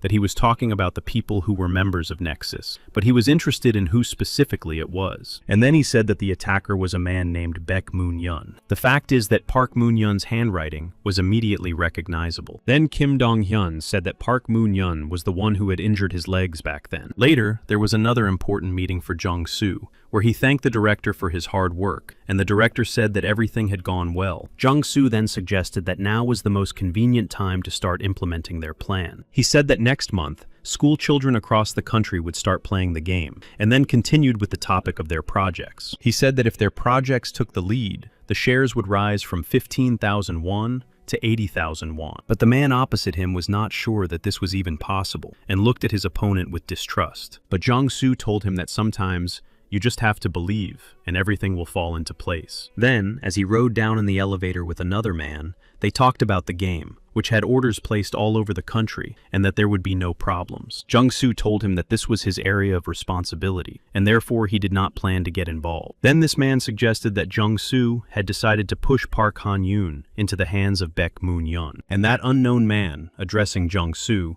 noted that using Baek Moon-yeon would leave a lot of dirty traces. Meanwhile, Kim Dong-hyun continued his strength training in the gym. Choi So-hyun also kept him company and trained while posting on social media. Suddenly, she suggested to Kim Dong-hyun that next time they shoot a joint video from the gym for social media. She said she needed his help in getting information about Baek Moon-yeon. While continuing to exercise, he began to talk about Baek Moon-yeon's genius. He said that among all the guys he had met, there were only 3 who were geniuses in combat. 2 of them were guys named Park Han-yoon and Kim Jong-soo. The third, but no less brilliant fighter, was Park Moon-yeon. He began telling a story that happened 2 years ago in a diner that he and Park liked, where they made sure no one would disturb them. When they were in class, a classmate told Dong-hyun about a transfer student from America who had defeated the students of Kangmun. Kim Dong-hyun found this very strange and thought about it. Then it happened that Baek Moon-yeon invaded his and Park Han-yoon's territory, and from that moment on,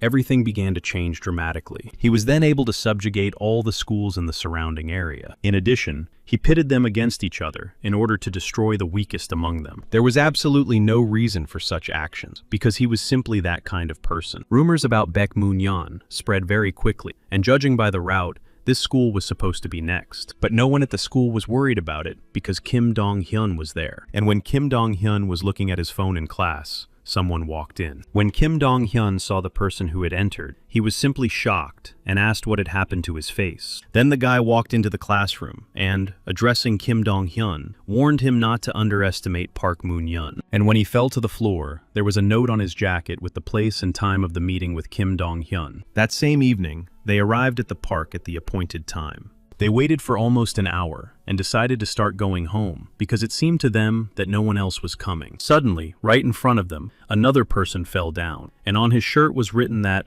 Park Moon-yeon does not forgive mistakes. He destroyed the school where Kim Dong-hyun studied from the shadows, and no one could catch him, and he drove him crazy, little by little. At that time, Kim Dong-hyun was enraged beyond belief and to the limit. But after some scoundrel found Kim Dong-hyun himself, it was on that ill-fated day that their crazy acquaintance took place. That evening, Baek Moon-yeon told Kim Dong-hyun that he was no longer the strongest in school, but rather an ordinary servant. Kim Dong-hyun could not tolerate the insult and began their fight without further discussion or explanation. Kim Dong-hyun was extremely annoyed and demanded an answer as to why he had been hiding from him all this time. Their fight went on for a long time, and his opponent was really strong. Park Moon-hyun then replied that his concealment was a message to make their battle more interesting by provoking Kim Dong-hyun's anger. Kim Dong-hyun was then extremely confident in his abilities and wanted to end their duel quickly with his final blow. But his confidence and strength were not enough to withstand Park Moon-hyun. Kim Dong-hyun then told Cho Song-hyun that if Park Han-yoon was a beast, then Park Moon-hyun was like a real cobra. He possessed a venom that blinded him with anger during battle. Kim Dong-hyun then explained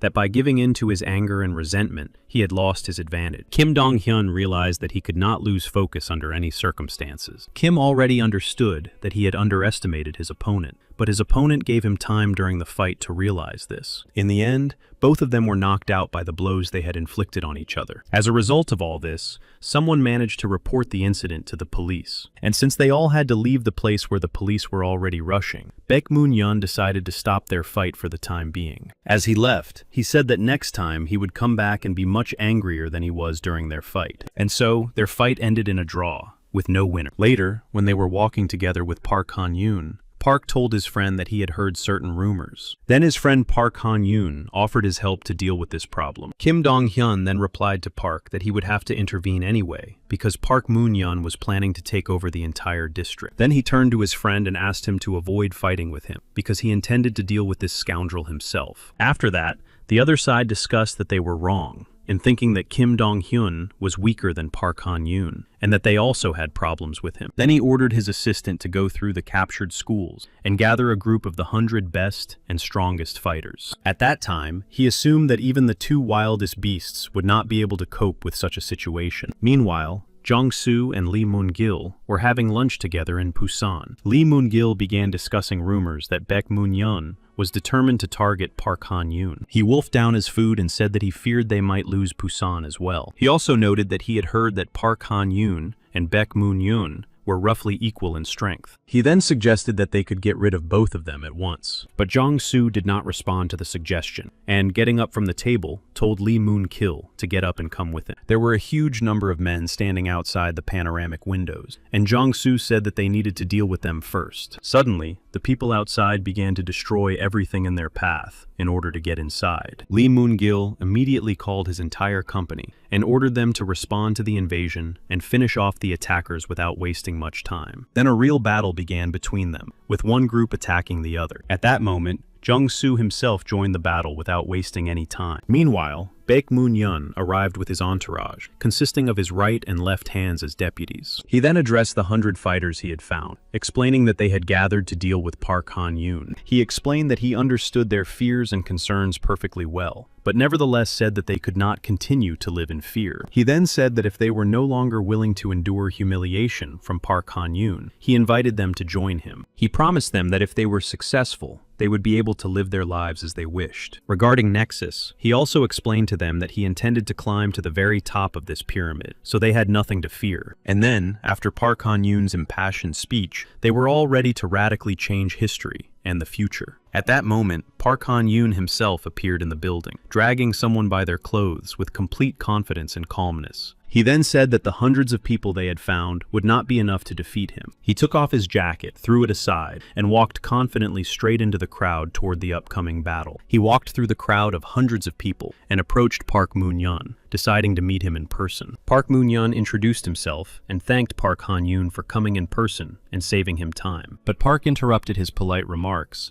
and told him to attack so that he could see what he was made of. Park Moon-hyun said that it would be too boring, even though the battle itself was a great honor for him. Several people behind him hit Park with jackets filled with broken glass shards. Park Han-yoon looked at his hands and saw blood coming out of them and said so out loud. And then, for Park, it was like a green light to start their crazy fight. Park Han-yoon knew perfectly well that even with the broken glass, his opponents were very weak. And then Park Han-yoon realized that Park Moon-hyun was simply using these people to wear him down. Park Han-yoon decided to wrap his hands with his torn t-shirt and a frenzied rage began to form in his eyes. This battle was too exhausting for Park, but it was this situation that helped create the well-known legend. Park Moon-hyun thought it was impossible because he had fought many strong guys in America. Even when his opponents were in a different weight class, he never lost. Even the guy who was considered the strongest in the country at the time was no match for him. But Park Han-yoon made a completely different impression on him. He couldn't understand how Park Han-young could be so strong, and it was inexplicable to him. And when Park Han-young defeated Park Moon-young, he strictly forbade him from sticking his neck out in the future, pinning his head to the floor with his foot. He said that if he disobeyed his order, he would always be looking at the ground. After what happened, he sat with his head down, not understanding what was wrong with Park Han-young. He couldn't understand how an ordinary person could stand up to 100 of the strongest fighters alone. Then he realized that Park Han-young had probably become an insurmountable wall for him. And then, after the fight with Park Han-yoon,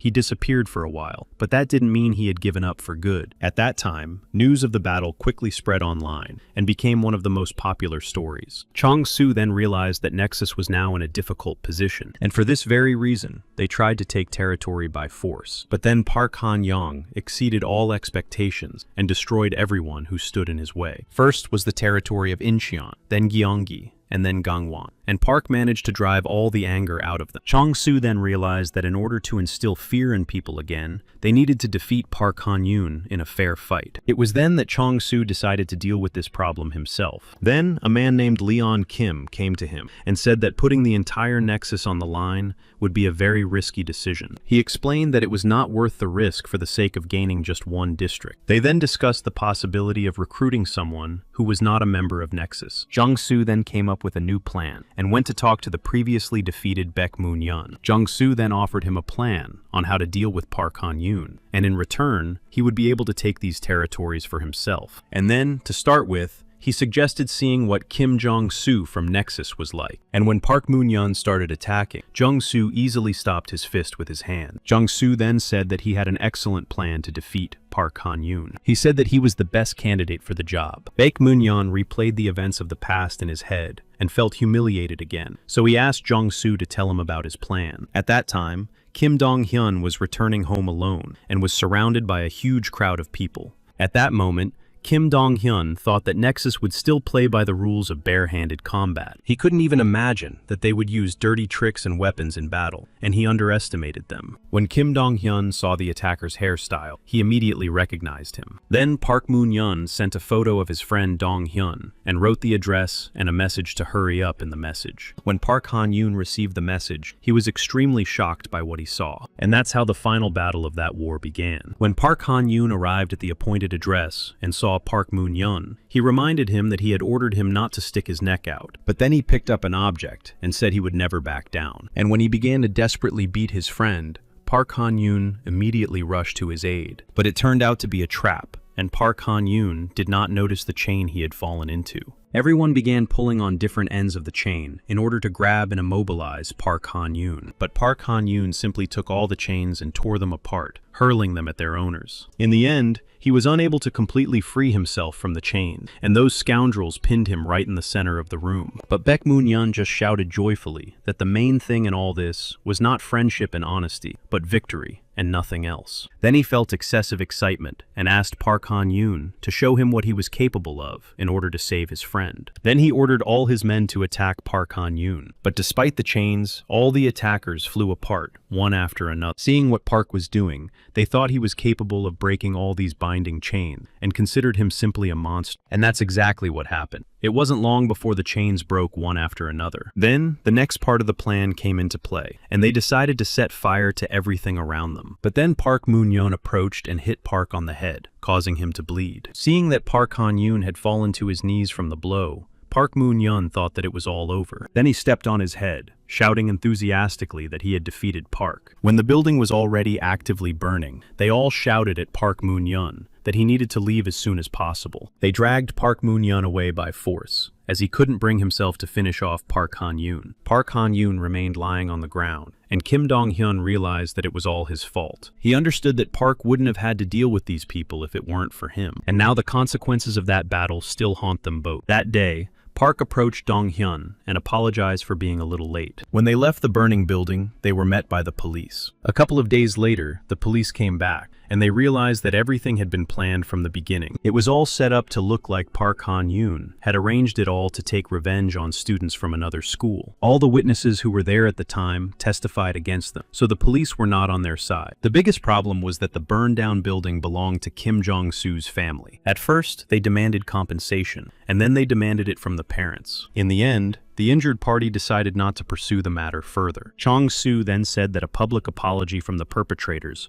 would be enough for him. Park came out of the shower and heard his father actively calling various companies trying to borrow money. Then Park Han-yoon went out into the street and started punching the walls in anger. And that's when their battle ended in complete defeat and humiliation. Then Jong-soo asked him in front of everyone if he felt guilty. He told him that Park was a nobody from the very beginning and suggested that he stay where he was and not raise his head again. With that, Kim Dong-hyun's story was complete, and he bowed his head and said that was all he knew about Baek Moon-yeon. He said that this was the reason for his initial refusal, that he would only get in the way again. She approached him and said that he shouldn't worry so much now, because everything was completely different now. She said that each of them had a different life before they all met. The director, sitting in his office, tried to think about what the main pillars of Nexus were. He thought that surely the main forces were not involved. Then, director Oh Jun-woo realized that they were just trying to buy time. When Park was returning home, his phone rang in his pants pocket. When he was distracted by the phone, a car sped by at high speed and knocked him down. When the car stopped,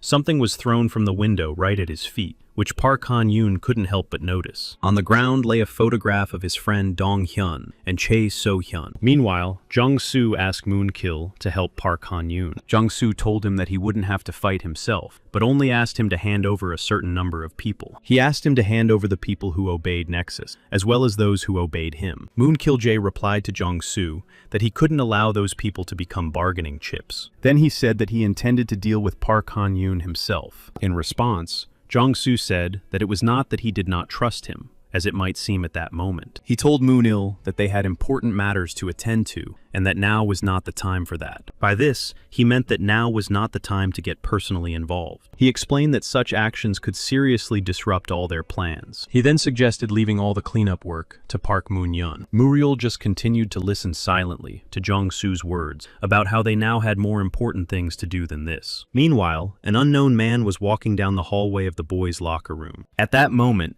Kim Dong-hyun was in the shower, unaware of anything like this. The unknown man approached the locked door very quietly, as if on tiptoes, and tried to pick the lock with careful movements. It didn't take long for the man to open the lock on Kim Dong-hyun's locker. With a deft movement of his hands, he used an adapter to get the information he needed. Then he hacked into his smartphone and turned on continuous geolocation transmission from his mobile device. Time passed, and Kim Dong-hyun took a shower, got dressed, and left the school grounds. Suddenly, as he stepped onto the road, a motorcycle sped past, nearly knocking him off his feet. Kim Dong-hyun immediately realized that this was the moment he had been waiting for. Immediately after that, he looked up and saw an air conditioner falling on him from above, but Kim Dong-hyun was agile enough to dodge the falling object. After that, the leaders of the two groups met each other, and they were Lee Moon-kil and Baek Moon-yeon. Lee Moon-kil extended his hand to Baek Moon-yeon to greet him with respect, but Baek Moon-yeon did not respond in kind,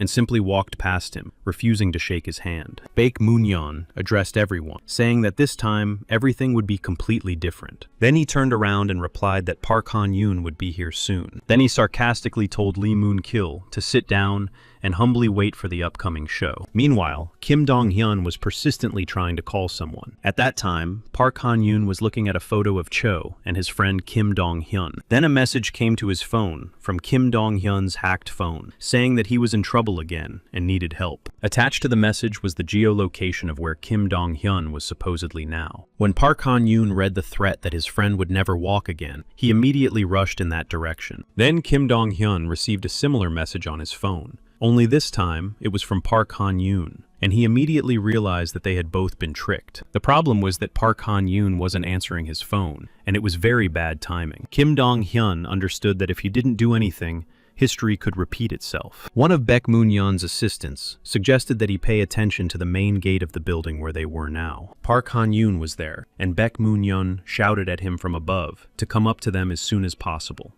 He shouted at him to hurry up, scaring him that his friend could simply lose his legs. When he went upstairs, he was the first to volunteer for the fight. And then, of course, it didn't take long, and you could even say that in that very second, he was hit in the jaw. And then, sending this man ahead of him, he rushed onward to save his friend. And when the others pounced on him, he was able to defeat them all in a second and moved on. Lee Moonkill noted that everyone who encountered Park Han-yoon downstairs were mere novices who had never participated in such battles. He said that they had no chance against the monster that was Park Han-yoon. Then, in the corridor, he encountered 2 more fighters who were probably intent on blocking his way upstairs. When he encountered the Nexus Elite and began to exchange blows with them, they easily dodged his attacks. Then one of them grabbed Park by the arm and began to throw him to the floor using martial arts techniques. Then, as if they had won the victory over him, they told Park Han-yoon that he should not interfere in the affairs of the Nexus. But the words of these guys from the Nexus Elite did not convince Park Han-yoon, and he rushed at them again with an attack. But those guys were not weak either, and they surrounded Park Han-yoon from all sides. No matter how hard Park Han-yoon tried to break free, he still couldn't. But Park Han-yoon found the perfect solution to this problem by simply slamming his opponent against the wall with himself. But they did not loosen their grip because they understood that Park Han-yoon was already very weak. Park Han-young pushed off and flipped himself upside down in order to damage his opponent. Suddenly, one of the opponents holding him gave up and loosened his grip due to the injuries he had sustained. Now all he had to do was defeat the second opponent, whom he had already taken into his hands. Lee Moonkill, addressing the rest of his men, said that they would probably not be able to defeat Park Han-young. Then Lee Moonkill turned to his comrades and said that they did not need to defeat Park Han-young, but simply needed to weaken him. They needed to focus on making Park Han-yoon lose all his stamina after fighting them. Park Han-yoon's next opponent was another strong guy from the Nexus gang. Next, they sent the guy who was considered the fastest in their gang into battle. Meanwhile, Cho So-hyun and Kim Dong-hyun were heading somewhere that would take about an hour to reach. They arrived in Incheon, and the leader of the group said that they had managed to find those who were able to hack their mobile devices. Then their whole company jumped on their motorcycles and headed to the next meeting place. Kim Dong-hyun was lost in thought and mentally asked Park Han-yoon to be patient a little longer. Meanwhile, Park Han-yoon attacked him, but none of his blows were successful because his opponent was truly strong. Although this fast man was asked not to attack, he decided to try it anyway. But that man was too confident and didn't notice how he ended up against the wall, which was very bad for him. He was surprised that Park Han-yoon was still able to stand after his 2 blows and continue to attack. At one point, his arm was grabbed, which was clearly not a good thing. Meanwhile, everyone began to panic when the entrance to the second floor was broken through. Lee Moonkill realized that Park was heading towards them too quickly and understood that those guys had not listened to him and had done everything wrong. Lee Moonkill could only hope that Park was now tired and that the 3rd and 4th floors would be a problem for him. Suddenly, a frightened man ran up and reported that Park Han-yoon had also overcome the 3rd floor. Lee Moonkill now realized that the previous floors had not been able to exhaust Park Han-yoon. It wasn't long before they lost the 4th floor as well. Despite Park Han-yoon overcoming all the floors,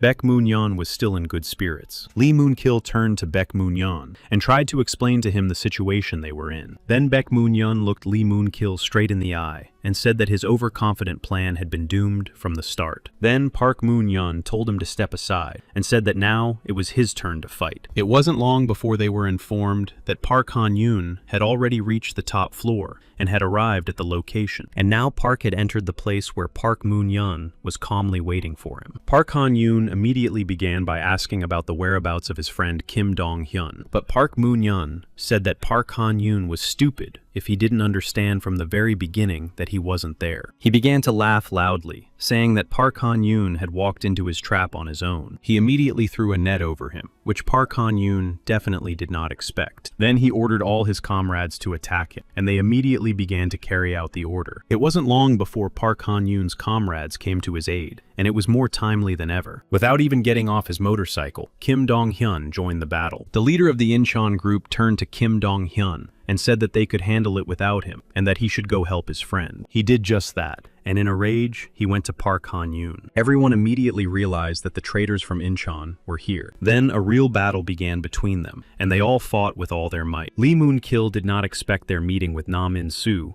to happen in such a fortunate way, but Kim Dong-hyun refused to listen to his opponent and began to attack him. He turned to Kim Dong-hyun and said that there was no need to fight and that he should go and rescue his friend Park Han-yoon. Then he walked away from Kim Dong-hyun and headed towards Na Min-soo, saying that he intended to deal with the traitor. Na Min-soo himself told Kim Dong-hyun to go to Park Han-yoon, promising that he would definitely take care of it himself. Lee Moon-kil felt a kind of excitement because he had been holding back Park Han-yoon for so long. But now his new target, Na Min-soo, had arrived. Na Min-soo then began to attack his opponent, suggesting that they play rock and roll. Meanwhile, the group still couldn't defeat Park Han-yoon. Meanwhile, Park Han-yoon managed to escape from the net that had been thrown at him, and the remaining fighters hung on him. Baek Moon-yeon was annoyed that Park Han-yoon had attacked him. Then Kim Dong-hyun appeared and said to Park that he had grown old because he had allowed himself to be held under the net for so long. But Park Han-yoon said that he was just having fun while waiting for Kim Dong-hyun. And then, when they met,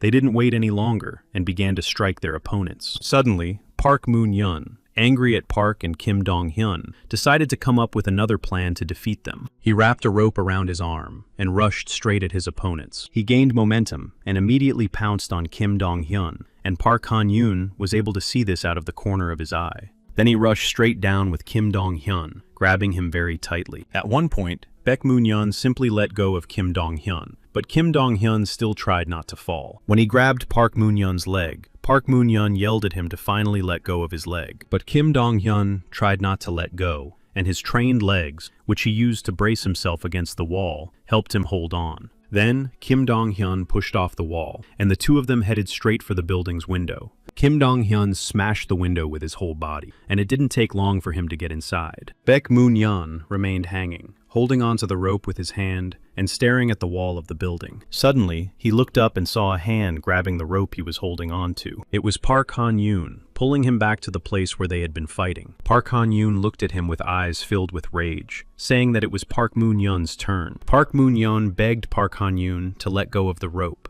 realizing what was coming and how things would turn out. Park Han-yoon seemed not to hear his words, and with a sharp movement of his hands, forced Park Moon-yeon to fly towards him. It was not difficult for Park Moon-yeon to understand that his end was very near. After prolonged blows from Park Han-yoon, he asked him to stop. But then Kim Dong-hyun appeared and asked Park not to continue because he had his own score to settle with him. Park Han-yoon listened to his friend and gave him 5 minutes to finish what he had started. When Kim Dong-hyun approached Park Moon-yeon, he reminded him of the common cause that they had failed to complete. Kim Dong-hyun ordered him to get up, saying that they had just enough time for one round. Baek Moon-yeon did so, and with very unflattering words, began his attack on Kim Dong-hyun. But his attack did not last long, as Kim Dong-hyun immediately counterattacked, defending himself from Baek Moon-yeon's attack. Kim Dong-hyun continued to strike him, saying that Park Moon-yeon's victories could not be called real victory. Comparing him to trash, he said that all his moves were just cheap bluffs. Suddenly, Park Han-yoon joined them, and Kim Dong-hyun did not understand why, because the 5 minutes he had been given were not over yet. But Park Han-yoon only said that he could no longer control his emotions. And then the two best friends decided to continue the fight with their opponent together. Park Moon-yeon, realizing what awaited him in the next few seconds,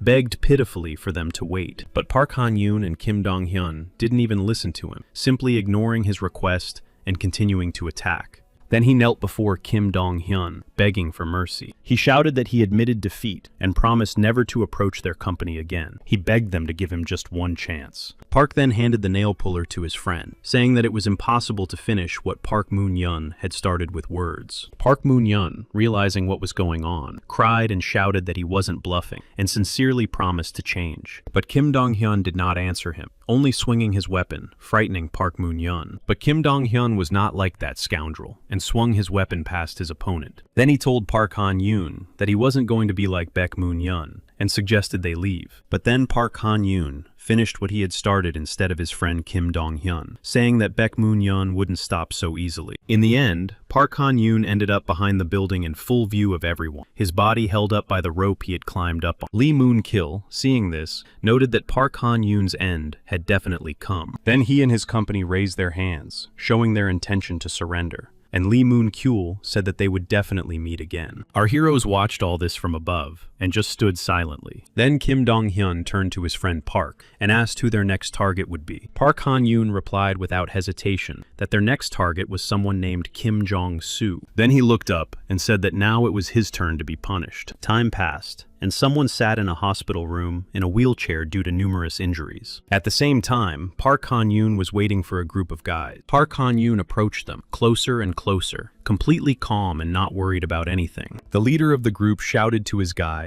that they had nothing to fear because they outnumbered them. But they definitely didn't know that Park Han-yoon himself would come to meet them, and it was a surprise for them. And of course, Park Han-yoon, approaching them, immediately began to attack without unnecessary conversation. After inflicting damage on the leader of their group, he immediately set about the rest, and of course, he did it perfectly. Chu So-hyun could only watch the news about Park Han-yoon, who had finished clearing out the Dongsan school, but director Oh Jun-woo seemed not to be listening to his assistant Chu So-hyun and was probably thinking about something else. Then he asked her to be quiet for a minute, explaining that he needed to concentrate and think carefully. And then he misled Cho So-hyun by suddenly saying that he understood what the cunning man had in mind. He said that Pascal took first place in the store just 3 hours after its release. And even after a whole week, its popularity had not changed. And then the company's stock prices rose 6-fold. But Cho So-hyun did not understand what he was talking about at all, and saw no connection in his statements. Meanwhile, a small meeting was also taking place at Nexus. They discussed how Park Han-yoon's group was taking over schools one by one that were directly connected to them. Director Oh Jun-woo said that there were rumors that Nexus feared Park Han-yoon and was avoiding direct confrontation. If this continued, it would be very difficult for Nexus to maintain control. Lee Moon-gil told Jung-soo that they couldn't keep ignoring this and needed to make a decision. Then, the head of Nexus Security, Leon, said that they only needed a week to carry out their plan. Jung-soo said that they needed to avoid a clash with Park Han-yoon and hold out for another week at all costs. Leon added that they were big enough to withstand what he considered to be childish attacks. But as he left, Jung-soo repeated that they needed to be patient a little longer, and then he would make everything change dramatically. Then he noted that the 100 million won would also end up in their hands. Suddenly, Lee Moon-kil said that he had an idea on how to defeat their rivals. Jung-soo turned to him and nodded, allowing him to proceed. Meanwhile, Cho So-hyun told her friends that Nam In-soo and Park Han-yoon would deal with the schools she had named. Then, turning the pages of her notes, she turned to Kim Dong-hyun. She mentioned Dongtaek High School and the name Choi Pek-hyun. Then she slammed her notebook shut and said that their meeting was over for the day. After that, she smiled sweetly and said that their next meeting would be tomorrow at lunchtime. After everyone started to leave, Cho So-hyun put on her helmet and was ready to leave, but someone called out to her. It was Kim Dong-hyun, who expressed his suspicion that she probably hadn't told them everything she wanted to. He said he knew that she had attended Dongtaek High School. She began to take off her helmet and said that there was one very sensitive guy among the monsters, referring to Kim Dong-hyun. Then she threw her helmet into his hand, but Kim Dong-hyun didn't quite understand what it meant. She turned to him and told him to hop on her bike and suggested they get some fresh air. Then she noted that he could only do it if he really wanted to. After a while, they were both sitting on a bench, just silent. She suddenly looked up and began her story with what happened 2 years ago. She said that at that moment, she was part of Nexus. The story continued with what happened long before she grew up, when she looked into the room where her mother was. Her little brother, holding a cute teddy bear in his hand, asked her what had happened to their mother and where their father had gone. Then she couldn't hold back her tears either, and yelled at her brother for not understanding that they no longer had a father. Hearing this, her little brother also burst into tears, completely unable to understand what was happening in his family. The fact was that their father had a girlfriend on the side, which he had been hiding all this time. And when their father abandoned the family, their mother had to work very hard to feed them. Choi So-hyun hated the house they lived in because there were bugs everywhere, which was one of the reasons for her hatred. She tried in every way to escape from home to school as soon as possible, and her mother wished her luck every time. And in the end, she started spending time with those who were like her, for the sake of feeling like she belonged to something. At that time, they gathered in large groups, and she liked Nexus for its sense of security and impunity. Later, Cho So-hyun's homeroom teacher approached her at school. He came up to her and told her to follow him, and she did so without asking any questions. As she followed him, she asked him to spare her the lectures she didn't need, since she was going to drop out anyway. But he turned around and replied curtly that he had no intention of interfering in her complicated life. But he was curious as to why she had started studying in the first place, if she intended to drop out and leave. He told her that he had seen her math test results, which were 80 points, and that was quite a lot. But she just shouted back at him that she had simply guessed most of the answers. Then he handed her her backpack and told her not to talk nonsense. He told her to continue studying, because some people couldn't get that many points, even if they tried very hard. The textbooks were neatly folded in the backpack, and he told her to throw them away if she didn't need them. He asked her to come to class until she dropped out, and also said that he did not intend to take responsibility for her life. As he left, he asked her to try not to cause any more problems in the future. She certainly learned a lesson from her homeroom teacher's words, and hugged her backpack with textbooks tightly. Surrounded by the other kids, her Nexus was completely crushed and depressed. She watched as someone simply extorted money from the kids who were not part of their gang. She watched as innocent students at this school tearfully promised to bring them a larger amount of money next time than they had brought before.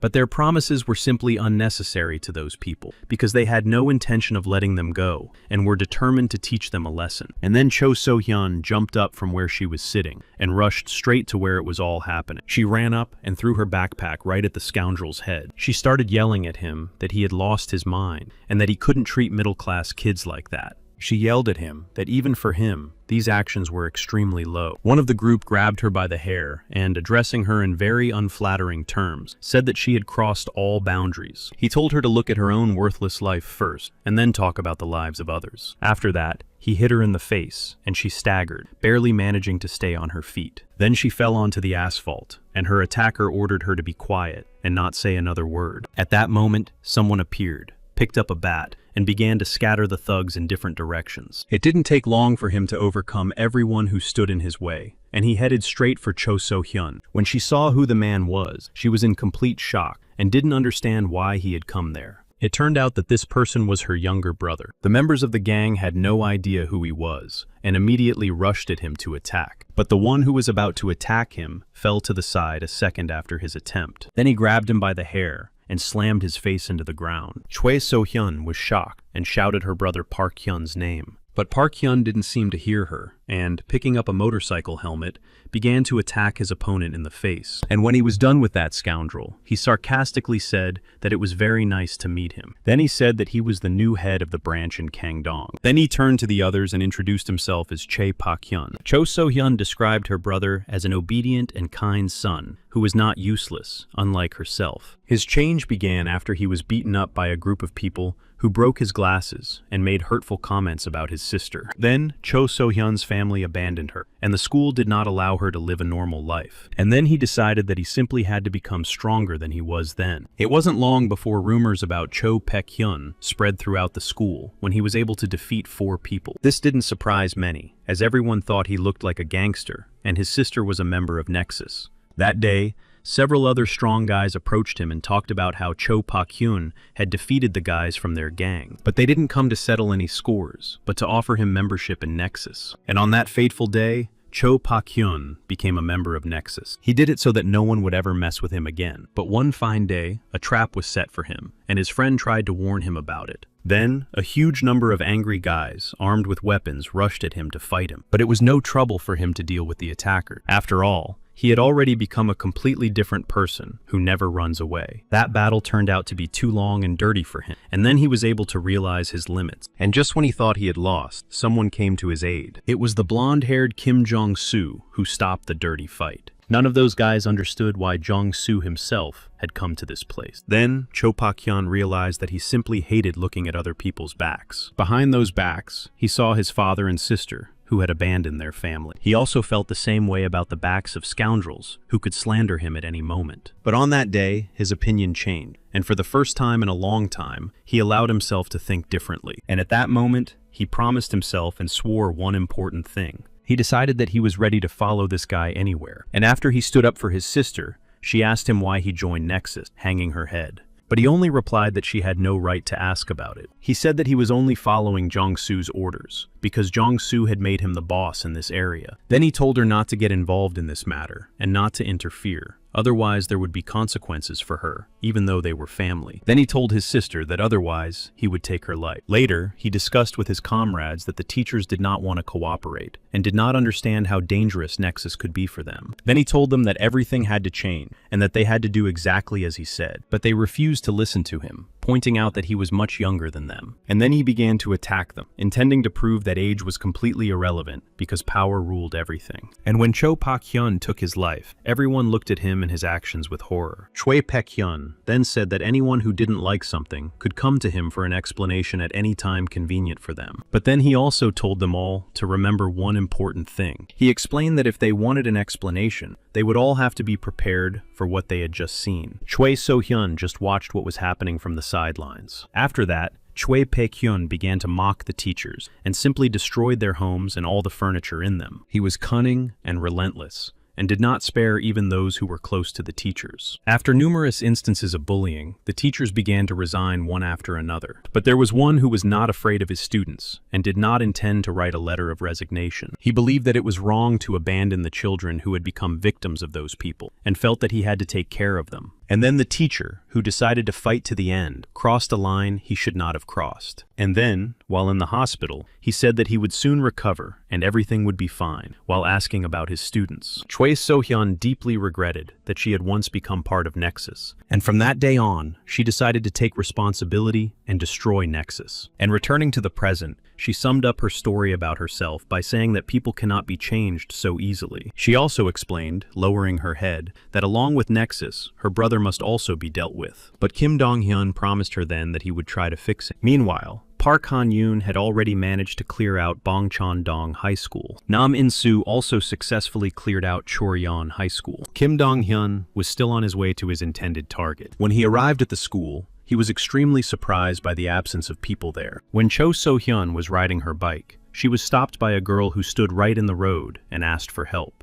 When she stopped and asked what was wrong, the girl said she didn't believe that Cho So-hyun was once called smart. Choi So-hyun herself was extremely surprised to hear this, and just stared at her with wide eyes. And then, before long, Choi So-hyun was simply surrounded. She was then ordered to follow them silently if she didn't want to get into trouble. But suddenly, he touched his shoulder, and she picked up her helmet and hit him with it. But she was immediately grabbed by the hair from behind and ordered to follow them. Choi So-hyun pushed the girl away with her elbow, showing her resistance with her whole body. But her attempts to resist did not last long, and just as she was about to give up, she was hit on the head from behind. When she came to, she found herself locked in a room. She banged on the locked door with all her might and shouted at her brother to let her out immediately. When he came, he asked his friend how long she had been screaming, and he replied that she had been screaming for about 2 hours. Then he walked up to the door, leaned his foot against it, and told her to listen carefully to what he was about to say. He ordered her to sit quietly, and only then would nothing bad happen to her. He explained that if she made a scene again, it would be considered interference in Jung Soo-hyun's affairs. She then dropped the phone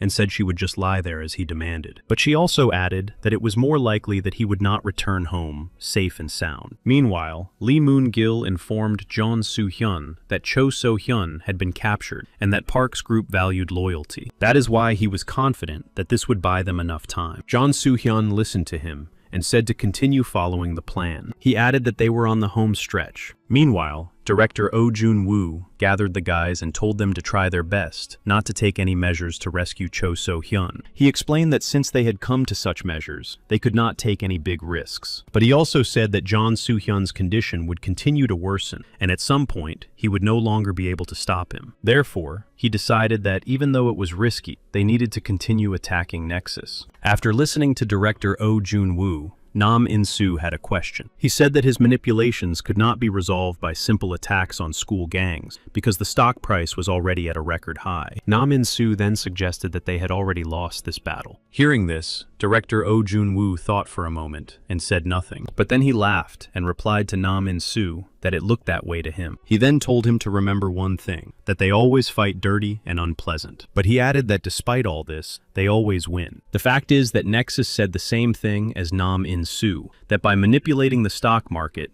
he was able to increase the value of the company 8-fold. But an important fact was that their plan was not yet complete, because they were still trying to buy time. Then, director Oh Jun-woo said that the final stage was coming, which was a game of short selling. Park Han-yoon did not quite understand this statement and asked Oh Jun-woo to explain it. He said that short selling is something other than borrowing shares and cashing out everything. And when it is time to return the borrowed shares, they buy the same shares to repay the loan. The director understood that Jong-soo intended to bet on this strategy in order to maximize profits, and according to the information he received, Nexus would have to return them in 5 days. Then director Oh Jun-woo said that his comrades needed to stop him, but Kim Dong-hyun was more concerned about what they needed to do to save Chae So-hyun. Oh Jun-woo said that she had already been tracked down by a bug in her earring and could be rescued at any time. Kim Dong-hyun immediately flew into a rage after hearing this, because the director had not told him about it right away. Oh Jun-woo himself could not help but notice Kim Dong-hyun's violent reaction. When Oh Jun-woo asked Kim Dong-hyun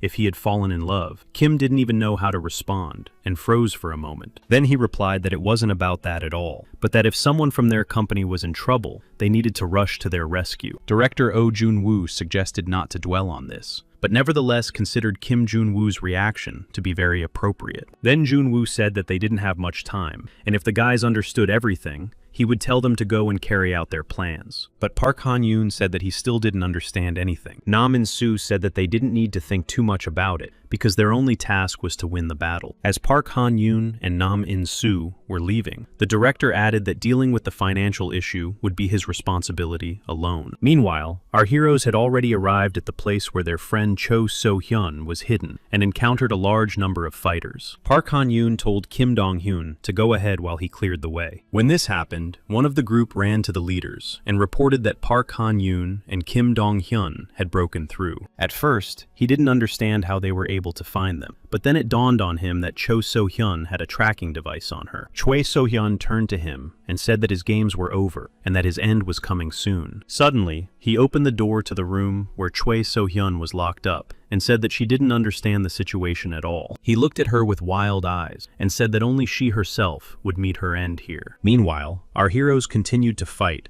and actively moved forward toward their goal. When Dong-hyun managed to reach Chae So-hyun, he saw that she was in the hands of her enemy, who ordered him not to move, threatening her life. He put a gun to her throat and asked Kim Dong-hyun if he understood what was happening. Then he pointed the gun directly at him and said he would give them one last chance to leave immediately. But Kim Dong-hyun stared at him stubbornly and remarked that things at home were probably going well. Choi Pek-hyun himself had no idea what Kim Dong-hyun's gaze meant. Choi So-hyun took advantage of the moment when her brother's attention was weakened and threw him forward over her back. Then she turned to her brother and said that he was wrong to suspect that she was not prepared for such an outcome. And then Kim Dong-hyun immediately rushed to him to continue the fight instead of Choi So-hyun. Choi Pek-hyun finally understood why his sister had been so quiet all this time. Kim Dong-hyun didn't care how strong his opponent was and continued to fight actively. During the fight, Kim Dong-hyun tried to explain to Choi Pek-hyun that Jong-soo was simply using him, but Chae Pak-hyun did not want to listen to Kim Dong-hyun at all. Then Kim Dong-hyun said that he understood perfectly well that Pak just wanted to survive, but asked if he was satisfied with his current situation. He explained that Jong-soo did not care about Pak's future at all, and that was why he had put this weapon in his hand. Kim Dong-hyun was curious about what it was about Jong-soo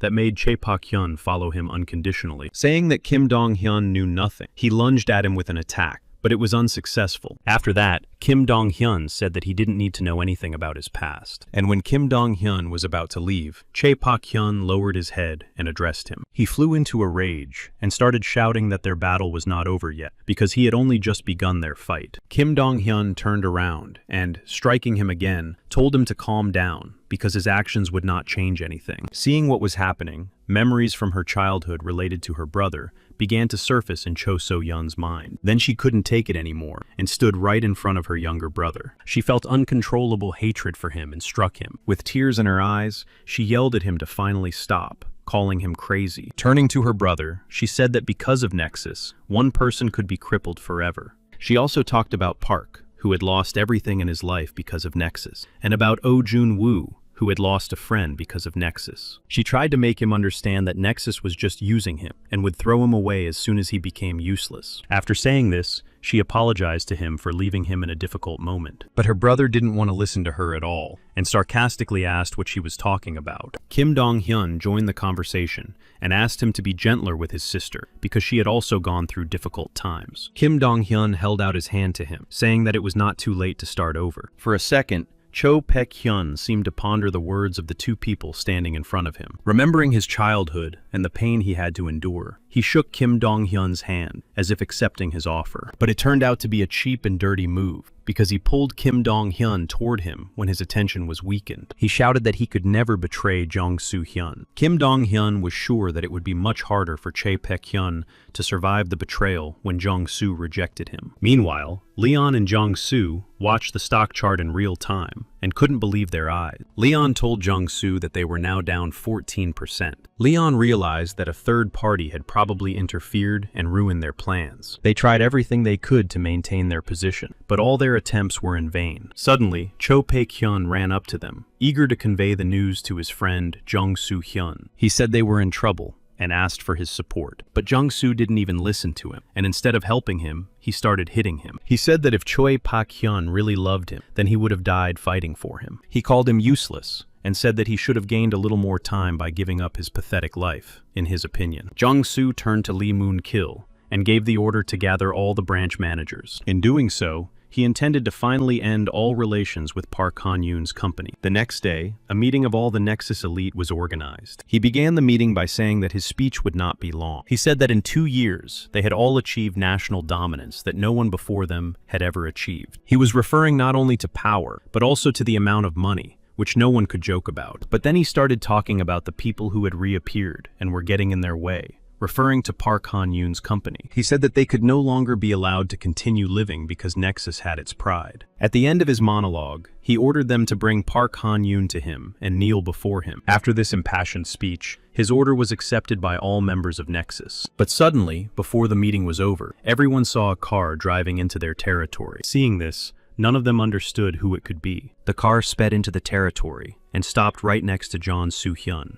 Then the entire company, led by director Oh Jun-woo, got out of the car. Oh Jun-woo approached him, reminding him of their promise to meet again soon after their last meeting. He also reminded him of his promise that when they met, Jeon-soo would not have such a calm expression on his face as he did then. Jeon-soo looked at him and replied that he did not think he would come here in person. Oh Jun-woo said that he would never have achieved this if he were normal. Then, feeling excited, Oh Jun-woo suggested ending it all with a 3-on-3 battle. Jeon Soo-hyun replied that he didn't want to disappoint Oh Jun-woo. Oh Jun-woo then said that he intended to risk everything in this battle. He then proposed that if he won, he would destroy Nexus, and if he lost, he would give up everything he had and never bother them again. Then, feeling even more excited, Oh Jun-woo suggested that Jong-soo was simply afraid. After thinking about it, Jong-soo decided that it wasn't a bad deal. He then added another condition. If he lost, he would give them Park Han-yoon.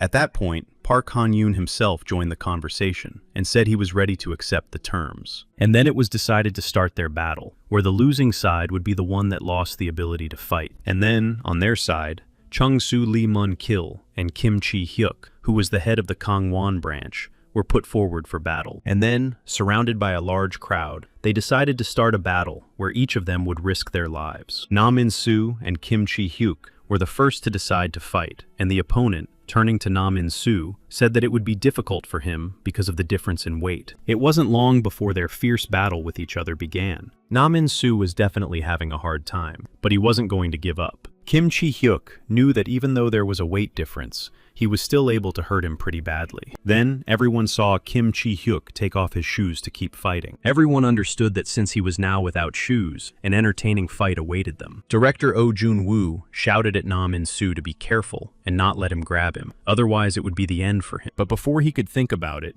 his opponent managed to grab him. Choi So-hyun shouted at him to pull himself together, and that it was not over yet. The fact was that there were rumors about Kim Chi-hyuk, that he had uprooted a sprawling village tree. Before their fight, Oh Jun-woo explained to Nam In-soo that despite everything, he he was still much stronger than him. And then he told Oh Jun-woo that he had no intention of giving up, even if his chances of winning were slim. Oh Jun-woo then said that a person always has a chance to catch a bull by the horns. And when Nam In-soo finally managed to break free from Kim Chi-hyuk's grip, everyone was very surprised. Nam In-soo then realized that if he fell into his hands again, it would definitely be the end for him. Nam In-soo then turned on his brain and realized that he needed to block his opponent's vision. Then he decided to continue boxing and attack his opponent again. But that was still not enough to cause significant damage to his opponent. However, one of the blows did noticeably shake him. Meanwhile, Nam In-soo continued to cover his opponent's eyes and then strike him again and again. When Lee Moon-kil saw the smiling face of Oh Jun-woo, he realized one very important thing. When he realized this, he immediately shouted at Kim Chi-hyuk to wait, but he didn't hear him and was attacked with a knee strike. However, Kim Chi-hyuk seized the moment and still managed to grab Nam In-soo by the leg. Kim Dong-hyun watched all this and realized that their fight was not over yet, but Nam In-soo's agility helped him escape his opponent's grasp once again and get back on his feet. Everyone saw the look in his eyes and felt that Nam In-soo had gone mad. And then Nam In-soo seemed to turn into a real beast, as evidenced by his furious eyes. Indeed, Nam In-soo's mental processes were suppressed, and now he was a beast, driven by instinct. Then Kim Chi-hyuk, realizing that he was losing this battle, decided to go all in as well. He grabbed Nam In-soo again and seemed to fly into the air with him. When they landed on the ground, Nam In-soo had time to catch himself thinking that his life was coming to an end. In the end, Nam In-soo still managed to defeat Kim Chi-hyuk, which amazed everyone at Nexus. Now Lee Moon-kil, one of the founders of Nexus and its strongest fighter, appeared on the battlefield. After landing the first blow on Nam In-soo, he suggested that he lie down, assuming that he would no longer be able to fight. He called his blow a gift for Nam In-soo, showing him an excellent fight. Then he turned to Kim Dong-hyun, challenging him to a fight. He urged him, saying that this city was too small for two guys with red hair. Kim Dong-hyun walked towards him, saying that it would be extremely difficult for his opponent to grow his long hair back. At that moment, the second fight began, with everything at stake. Everyone was amazed that Lee Moon-kil immediately began to use Chinese martial arts in real combat. Chu So-hyun was curious about how Lee Moon-kil knew Chinese martial arts at such a high level. Then Oh Jun-woo explained that Lee Moon-kil was the heir to the most influential and criminal organization. As they fought, Lee Moon-kil felt that his opponent was superior in his weight class. Kim Dong-hyun understood that Lee Moon-kil surpassed him in technique and talent, and he thought about the only option available to him. Then he decided to strike the same spot over and over again, which was the best solution at the time. But Lee Moon-kil immediately understood what Kim Dong-hyun was trying to do and said that this option would not work on him. After several blows from Lee Moon-kil, Kim Dong-hyun realized that his collarbone was probably broken. Kim Dong-hyun had once been hit in the collarbone. Then a fight broke out between his attackers and Park Han-yoon, and then, for the first time, he was able to see the overwhelming power of his friend. Kim Dong-hyun asked Park Han-yoon how he could become as strong as him. Park Han-yoon replied that there was no secret. He just responded to their blows with his own. Kim Dong-hyun always understood that he could never be like Park Han-yoon, but he never wanted to be exactly like him and trained hard to become stronger. He understood that now he needed to play dumb and just go for it. Meanwhile, Kim Dong-hyun inflicted such damage on his opponent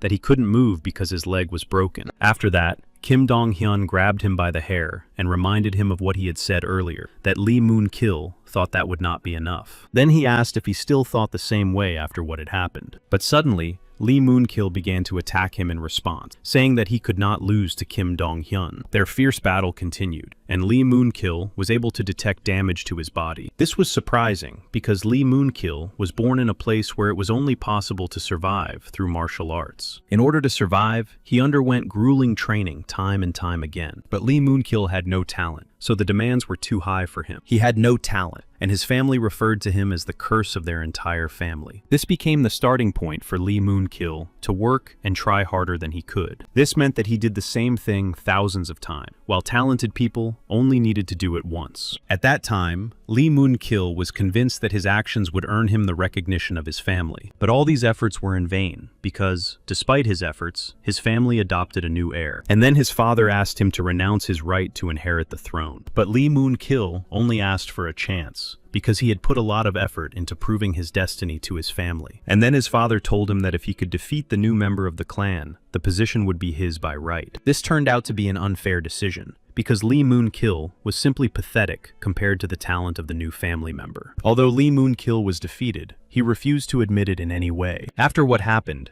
Lee Moon-kil was forced to leave his family home.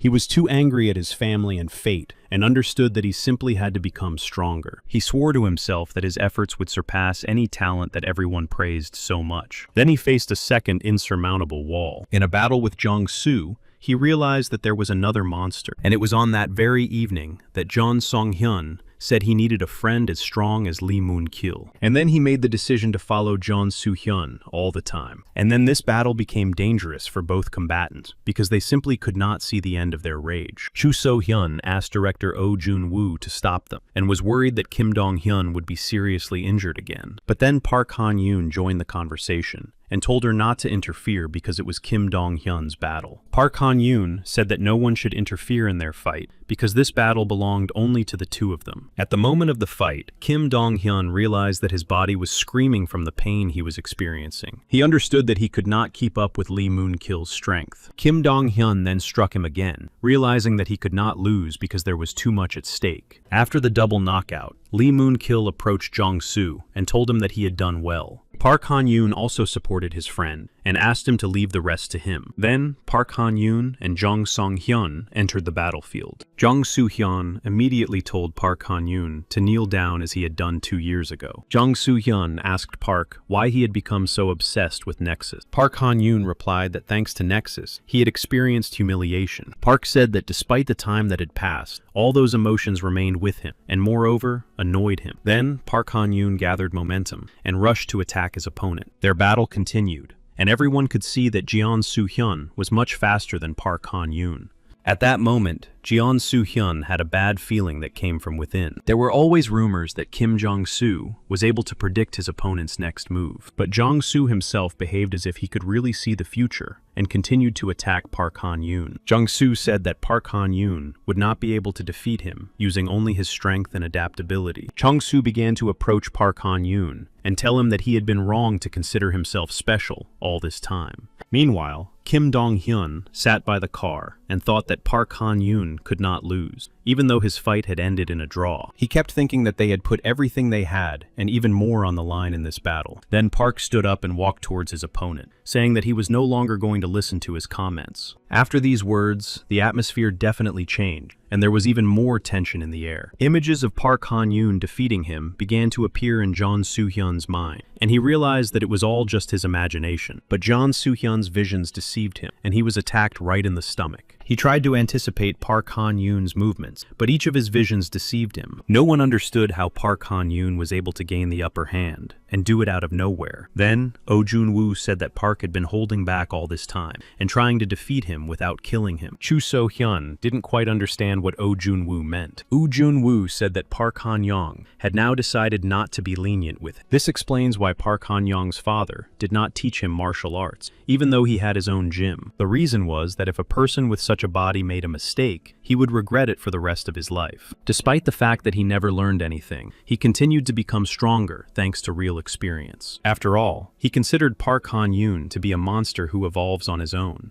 After several attacks from Park Han-yoon, he asked his opponent what he saw next. Jong Soo-hyun had been admired since childhood because everything came easily to him. But there was one thing he could never overcome in his entire life, and that was money and absolute power. And then he saw an opportunity to found Nexus in order to make all his dreams come true. It was a life where there were no guilty parties, and where, when people died, the culprit was safe thanks to money and power. And he understood that by using money, he could step over every one of his haters. And then, when he encountered Park Han-yoon, he felt ecstasy. He laughed out loud, saying that he had probably just gone mad. He laughed because he had no reason to fight in terms of money or power. He laughed and shouted that his plans were falling apart, but he didn't understand the reason for his laughter. Then Kim Jong-soo said that he could see not only the future, but also Park Han-yoon's weaknesses, and began to attack him. Lee Moon-kil said that if they both fought from the heart, the other side would clearly be stronger. Lee Moon-kil said that neither of them had an advantage, so one mistake could change everything. Chong-soo then thought that he could finally see everything he needed to see, and couldn't believe it. He saw something crazy, but at the same time, felt incredibly great. At the moment of that battle, Jong-soo realized that he simply wanted to wipe his opponent off the face of the earth. This battle could safely be called a fierce duel between two monsters. Suddenly, a man appeared behind them, standing under an umbrella and demanding that they stop fighting immediately. It was Leon, who turned to Lee Jong-soo and told him to stop because it was all over. But Jong-soo told him not to interfere, believing that if he won, everything would be fine. But he said that he had already failed once, and now history would definitely repeat itself. Park Han-yoon joined the conversation and demanded that they not interfere, as this matter did not concern him at all. When Park tried to forcibly push Leon away, Chon-soo stopped his hand. Chon-soo then loudly announced to everyone that from that moment on, Nexus was officially disbanded. Everyone was surprised, including director Oh Jun-woo, whose eyes widened impossibly. Oh Jun-woo began to shout that he did not understand his action and asked him not to treat him this way. Then Leon sarcastically said that Oh Jun-woo had achieved what he wanted, as if he had something in mind. As he left, Leon told Jeon Soo-hyun not to lose heart, as a new opportunity might arise. Jeon Soo-hyun then sat down on the ground, and with his head bowed, wet from the rain, thought that he had indeed lost. Oh Jun-woo was furious and lunged at Jeon-soo, demanding that he get up from the ground. He demanded that he not give up and kneel before Park Han-yoon. After what happened, Oh Jun-woo called a meeting to discuss the possibility that there was something bigger than Nexus behind it all. At the same time, he said that he suspected that there was nothing they could do about it. Oh Jun-woo did not consider what had happened a victory at all, because they had simply mocked their anger. And then he asked his comrades to give him time to find out what was behind Nexus, and then the battle would resume. And then it was decided to return to normal life for a while. They all had an extremely uneasy feeling that it was as if they had never fought Nexus. A month passed, and Cho So-hyun went to her usual store to shop. She talked to the cashier and tried to find out what he was going to do today. She was curious if he intended to become a man today, and asked him sarcastically about it. At that moment, the people who entered the store immediately recognized Cho So-hyun and started shouting that she was there. The cashier covered his eyes with his hands, thinking that when she was around, he behaved extremely foolishly. He mentally asked himself to relax, because he had been preparing for this moment for a very long time. He thought that Cho So-hyun was interested in him because she always bought the same food and came at the same time. And then he decided to take the first step and announced the amount to be paid. Then he wondered what might happen if he approached her. His move was to compliment her by offering her onigiri at his expense. But Cho So-hyun looked at him very strangely after this gesture. Then the guy thought that his actions might indeed seem too strange to her. But suddenly Cho So-hyun smiled and thanked him, gathering her groceries in her arms. The guy standing in front of her was simply stunned by her smile. Then he couldn't resist and, thinking it was love, asked her how she felt about children. But suddenly he saw motorcycles parked right outside the store. After that, a big guy came in and said he knew he would find Cho So-hyun in this place. The cashier watched this and thought he couldn't let this guy talk to his princess in such a tone. Then thoughts began to run through his head that she might be being harassed by some hooligans or gangsters. Then he saw the big guy eat the onigiri he had bought for his princess. And when the big guy said he would wait outside and headed for the exit, the cashier realized that he was definitely evil. But suddenly, Cho So-hyun hid under her jacket and asked the cashier if there was a back entrance to the store. The cashier pointed to the door and told her she could leave that way. He then addressed her as a lovely lady and asked her to take care of herself. When she thanked him as she left, the cashier thought she was the embodiment of beauty. Suddenly, the cashier ran out of his store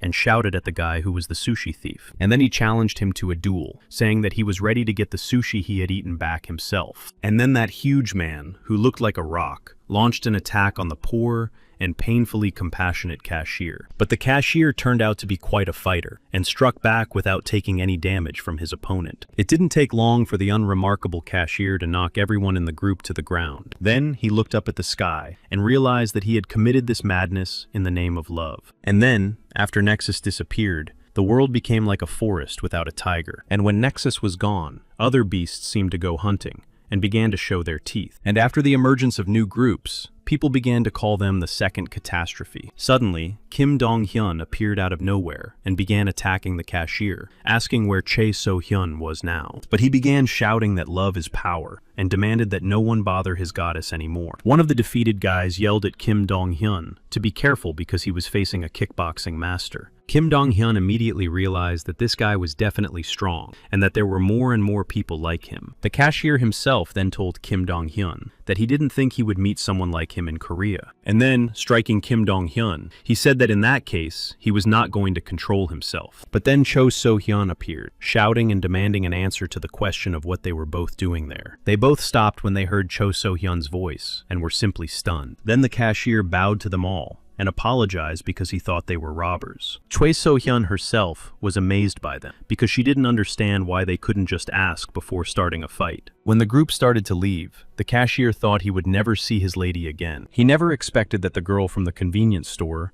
would see her in such a light. One fine day, Park Han-yoon was visited by the director of the company, Oh Jun-woo. Park Han-yoon then realized that Oh Jun-woo had come to him for a reason and asked for the name of their new target. After that, the director called a meeting and said that all this time there had been an organization covering for Nexus. Park Han-yoon then suggested that by beating up those guys, it was possible that Jeon Soo-hyun would show up again. Oh Jun-woo said that there was a problem with money, because victory was only possible with money and power. And then they decided to prepare thoroughly and try to become the top of this nation. Meanwhile, at the meeting of this top group, it was discussed that one of their family members had made a mistake, for which apologies were offered. One of them said about two people, assuming that they were similar but had different mothers. One of the group said that Ryan definitely lacked leadership qualities and would not be able to influence respected citizens. And then he offered himself to take care of it. Then a girl who was sitting at the meeting with them said that she knew a very effective way to make their wishes come true. Then the leader of that group thought that he should have prepared in advance for the outcome of events with Nexus. Then a decision was made to establish a hierarchy before they became adults. Finally, Yang Yu-bin was released from the Hwanghae Correctional Facility. The employees of this institution did not understand what was happening because the world was simply in chaos. Then Yang Yu-bin, who had been convicted of attempted murder, was released. When Yang Yu-bin was released, he felt the extremely fresh street weather and air. He was met by two girls who did not understand why he had been gone for so long, because Mr. Oni was waiting for him. One of the girls was Lim Sang-ah from a well-known credit company. He was then given a task to form an organization that could notice Nexus. But his first target was Park Han-yoon, and he didn't understand what was so special about that, as he had no power. Then, Lim Sang-ah explained that there was real chaos in schools across the country. She explained that there were also people who wanted to fill the vacant positions in Nexus due to competition between new organizations. Then she said that there was no point in creating a new organization as long as Park Han-yoon existed. She then immediately asked him about his ideas for creating new organizations. Yang Yu-bin then said that they would only be able to solve the problem with him if someone appeared who was many times stronger than him. She then said that she had prepared a stage for him where he could go wild and she would cover for him. Meanwhile, outside the windows of a house, there was arguing about money. A man from that apartment rushed out, saying that he could earn the money they were talking about. When he stepped outside, he saw Yang Yu-bin in front of him and was completely stunned. Yang Yu-bin then saw his interlocutor and asked how he was doing, addressing him by his name, Dong-hwa. Dong-hwa immediately understood who was standing in front of him, and moreover, recognized him when he saw his face, and simply could not find the words to continue the conversation. Then he hugged him tightly and asked when he had managed to get free. Yang Yu-bin asked why his friend was still here, since he was going to leave his home. Then he asked why he felt sorry for that terrible family. Suddenly, his friend demonstratively threw a sports bag on the floor. There was a huge amount of money in this bag, and Yang Yu-bin then said that once they solved some problems, they would be able to live their own lives. He said that in that case, Dong-hwa would be able to settle down and escape from his parents. Then he looked into the distance and told Dong-hwa that he should become his family. A few years ago, a bag containing valuable items was stolen. The thieves were Yang Yu-bin and Dong-hwa, who ran away as fast as they could, having fun at the same time. Suddenly, something happened, and Dong-hwa shouted to his friend to hide as quickly as possible. When the man who had been robbed caught up with them, he demanded that Dong-hwa tell him where the man who had stolen his bag was hiding. Dong-hwa simply apologized, saying that he had dropped the bag while running away. But the man who caught up with them clearly did not understand and did not believe a word he said. With the intention of seeing how long his offender could hold out, he began to attack him. Later, he and his friend talked, and Yang Yu-bin felt guilty about what had happened and said he would take all the blame. Then he promised Dong-hwa that he would be responsible for him for the rest of his life. But he then said that he was not at all to blame, but he was still very pleased to hear this because they were family. When Park Han-yoon came to director Oh Jun-woo, He asked why Park was so serious and demanded an explanation. Park Han-yoon asked Oh Jun-woo who he thought would won if the battle with Jong-soo had not been completed. But Oh Jun-woo replied that it was obvious because Park always wins. Park Han-yoon then said that he wasn't sure he could win without question. Oh Jun-woo then said that they needed to come up with a more reliable way to win and think about a plan for the future. Meanwhile, Ryan and Jong-soo were also talking about that battle, and Jong-soo asked what the consequences would have been if he hadn't stopped him then. Ryan replied that it didn't matter what would have happened then, and that it was much more important for them to think about the future in order to win. Meanwhile, in the doorway, someone was running away so fast that they were too scared to even look back. They had no idea what was going on, or why that guy was running after them. He shouted to his friend that he thought that when Yang Yu-bin was locked up, Donghua would disappear with him. Then they could see Yang Yu-bin himself, looking at them from under his eyebrows. And then those guys were surrounded, with Donghua on one side and Yang Yu-bin on the other. Yang Yu-bin asked him if he could repeat to his face what he had said behind his back. He then said that he probably enjoyed imagining himself as the boss while Yang Yu-bin was away. Then he fell to his knees in front of him and apologized for his behavior, explaining that he had simply lost his mind. Then Yang Yu-bin said that he was not generous enough to just leave things as they were. He asked him to show him sincerity, because then he would no longer have to hide for the rest of his life. Then he picked up a brick from the ground, thanks to Yang Yu-bin. To prove his sincerity, the man hit his own hand with the brick, while Yang Yu-bin just watched. Later, they met with their other friend, and a girl from the group reminded Yang Yu-bin that she had asked him not to cause any trouble. The girl suggested that Yang Yu-bin was trying to show everyone how rude and uneducated he was. Yang Yu-bin replied that he had things to take care of. Then he talked about the money that was running out very quickly, because he was used to living on the edge and had spent everything on his children. She replied that she was willing to give him as much money as he needed, but in that case, he had to remember one thing. She told him to remember that from that moment on, he would have to do only what she told him to do, without any initiative. She said that he had to understand that there were things worse than his miserable life. He picked up the bag full of money and said that he wasn't sure that such a thing existed. But then he added that perhaps their trust in each other had grown stronger than it had been before. Meanwhile, Oh Jun-woo discovered unusual activity in two areas. He was able to find a place where fierce battles for territory had previously taken place, but now it had suddenly become quiet. He also mentioned the area around Kongsong School, which had not been closed before, but had now begun to form alliances. He concluded that this was usually a sign of the emergence of a new, influential player. Choi So-hyun inquired, and said that one of them was a graduate of the colony, and the other was a transfer student. She said that only their origins gave rise to prejudice. Then she said she was ready to deal with the situation in the Kangseong area. Then she noted that she had never seen the guy before. Meanwhile, the cashier fell into despair,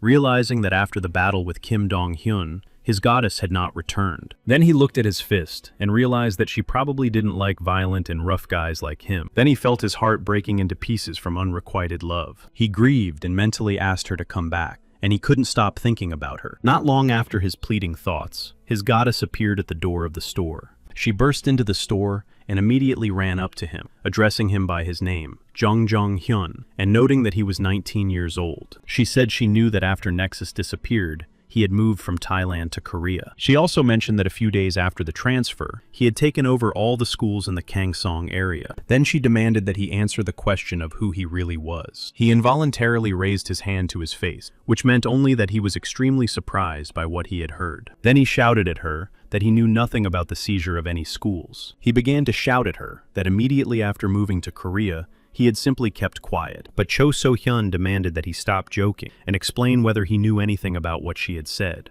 But suddenly, the window next to her was broken, and an air conditioner flew straight towards her. It was the man who had approached the cashier and said that he had contacted his friends. It turned out that it was the Kangsong District Alliance, whose leader demanded that Jongju come out immediately. Meanwhile, Cho So-hyun was frightened and hid behind Jong Jo-woo. The cashier himself said that he thought there had been another misunderstanding. Heading towards them, he noted that it was not the best situation for a conversation, and said that he would bring them some regular water for ramen. Choi So-hyun, hearing what he was going to do, told him to wait while she called someone, but he just smiled and asked her not to worry about him. Then he promised her he would return before the ramen got soggy from the water. When he came out to the alliance, a fight immediately broke out between them. When they attacked him, all the attackers realized that his body was extremely hard and that he was quite strong. In the end, Chong-jo was able to deal with them in 3 minutes, and shouted to his mistress, asking if her ramen was ready. When they were alone, she asked him again who he really was. But Jeonju felt uncertain and couldn't explain to her what she wanted to hear. He explained that first and foremost, he was a good student. He said that he had lived in Thailand because of his father's business and had recently transferred to a school in Korea. But at that school, he had to deal with bullying from the other students. He didn't want to get into a fight with them and held back, but they wouldn't leave him alone. In the end, he had to fight them, and won decisively. He said that thanks to his father's friend, he had mastered the technique of Thai boxing, and so it became a real problem for him. After that fight,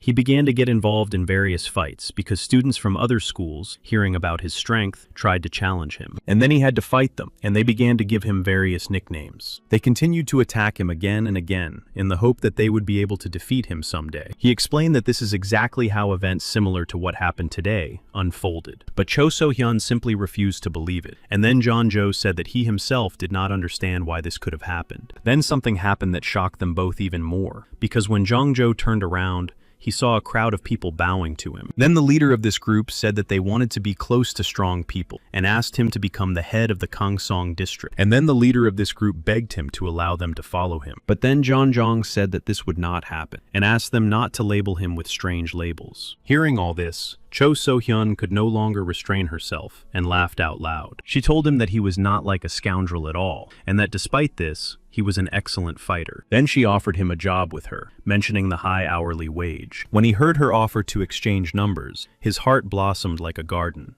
He knelt before her and thanked her for the offer, saying that he was ready to follow her for the rest of his life and swearing his loyalty. It was at that moment that Cho So-hyun gained the alliance of the Kangsong district. Meanwhile, Park Han-yoon came to his father and told him of his desire to become stronger. And then his father told him that he knew that someday the day would come when they would talk about it. Meanwhile, Kim Dong-hyun sat and remembered the battle with Lee Moon-kyung and the man from the store. He understood perfectly well that if he didn't stop Cho So-hyun, he wouldn't be sure of victory. At that moment, Cho So-hyun came up to him, took his drink in her hands, and asked why he was in a bad mood. He was surprised to see his opponent in that battle in the company of Cho So-hyun. Then, Cho So-hyun introduced Kim Dong-hyun to her henchman, who in turn began to talk again about his loyalty to her. He then shouted that he was ready to give his life for his love for Cho So-hyun, equating his love with loyalty to her. Kim Dong-hyun then whispered in Chae So-hyun's ear that he thought Jong Jo-woo was strange, to which she replied that her entire company was no less strange. Jeonju then apologized to Kim Dong-hyun for what had happened between them, and Kim Dong-hyun replied that it was no problem. Jeonju noted Kim Dong-hyun's fighting skills and asked if he had done anything like that before. Kim Dong-hyun replied with a serious expression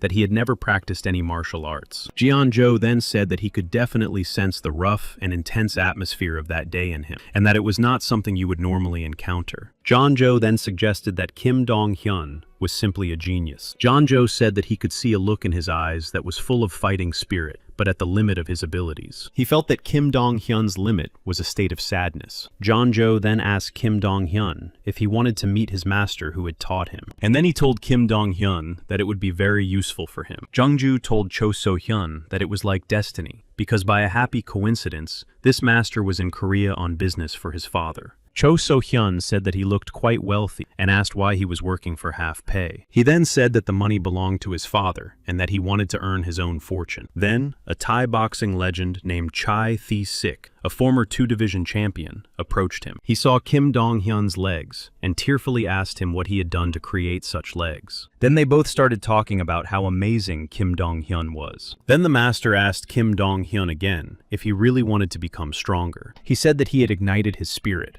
and suggested that with his guidance and determination, he could become strong enough. He said that he hadn't felt this way in a long time, and that he would train him properly. Kim Dong-hyun bowed and said that he would follow his master unquestioningly. When Park Han-yoon was training, his coach said that there were 2 promises he had to make. He said that regardless of his emotions, he must not commit violence against those who do not wish to fight. The second condition was that Hanju is a martial art as a record of creating the ultimate power. He then said that humanity had discovered movements close to the correct answer. The master then said that studying martial arts meant learning about the heritage of humanity. He spoke of the responsibility and duty that Park Han-young had to promise. And at that moment, Park Han-young promised this with complete sincerity. Meanwhile, Yang Yu was in his office on a high floor, breathing a sigh of relief. He was talking to a girl from their company and suggested starting with Nam In-soo, but she reminded him that she had told him to deal with Park Han-yoon first. Yang Yu said that Nam In-soo was one of Park Han-yoon's associates. Yang Yu then said that he had a bit of history with this friend and therefore wanted to settle things quickly. She then suggested another solution, because if he couldn't catch Nam In-soo,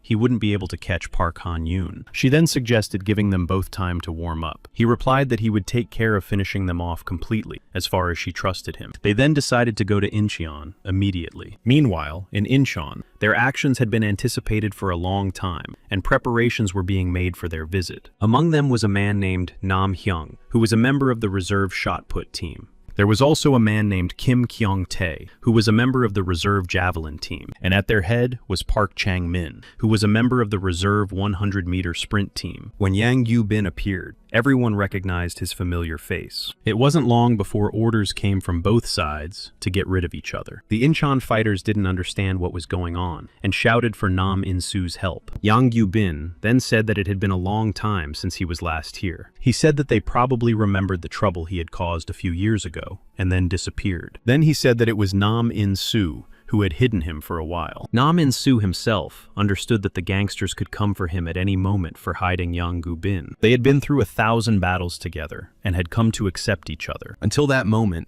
Yang Yu-bin had thought of Incheon as his own family. Yang Yu-bin then turned to Donghua and said that now he was his only real family. To Nam In-soo, Yang Yu-bin was like a member of their family. Then, a large amount of money was found to be missing. Everyone understood that only one person had access to that room. Yang Yu-bin did not understand why all eyes were on him. Nam In-soo asked him if he had seen anyone who could have entered the room. Nam In-soo said that he had saved this money only to move to a better place. Yang Yu-bin then realized that Nam In-soo suspected him of stealing his money. Nam In-soo then began to say that this was not the case at all. Then, a man appeared who said he had seen everything that happened. He said he saw Yang Yu-bin rummaging behind the closet in the room. Yang Yu-bin then said that it was all a complete lie, and that he would never stoop to such a thing. He then began to attack him, saying that he would never do such a thing. Yang Yu-bin shouted that the man who accused him of theft was definitely lying. His friends tried to restrain him, and someone else appeared in the room. He tried to explain and prove that he had nothing to do with the situation. Then he said that if Yang Yu-bin intended to continue behaving this way, he'd better go home. As he was leaving, he said that he thought nothing could be worse than his past life. But then he added that nothing could be worse than today. And then when Nam In-soo met him, he said that after his disappearance, everything went haywire. Then Nam In-soo said that he wanted to apologize to him earlier, but he couldn't find a way to contact him. And then Yang Yu-bin said that Nam In-soo had abandoned him and now dared to return and make the situation worse. Then Yang Yu-bin rushed at him, saying that he could never forgive him. Then Yang Yu-bin said that he had no intention of letting him smooth things over. Nam In-soo explained that he had been kicked out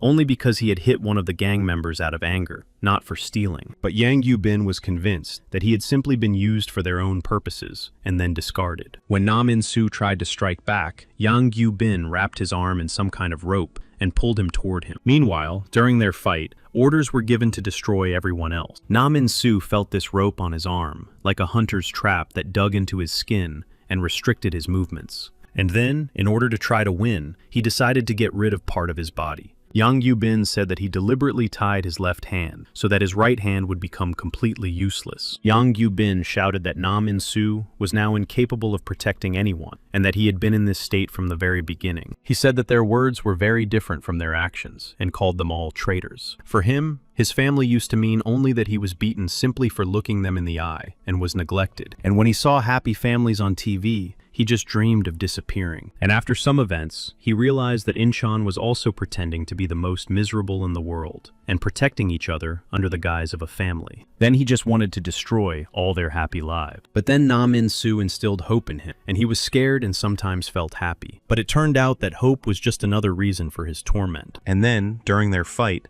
Nam In-soo apologized to him again, hoping to settle their conflict. He apologized, but said that their fight was now ruining his family's life. And then he said that he didn't think he could afford to lose this battle. At the moment of their fight, Yang Yubin realized that Na Min-soo had gotten too close to him, and now the wire on his arm was completely useless. He thought that if this continued, he would simply lose his advantage. It wasn't long before Na Min-soo was able to immobilize him, and he didn't have time to understand how it happened. Their fight continued, and Na Min-soo was definitely one step ahead. Yang Yubin did not understand how Na Min-soo had become so strong. When Yang Yubin decided to throw his opponent down, Na Min-soo held on to the top and tried to keep his opponent from falling into the abyss. Na Min-soo then shouted and asked his opponent not to move, because if he fell, he would simply drown. Yang Yubin shouted back that he would rather die than receive help from a traitor like Na Min-soo. Na Min-soo then turned to Yang Yubin and said that he probably understood what he intended to do. He then began to pull Yang Yubin up, saying that they both had to survive. But Yang Yubin still could not completely trust Na Min-soo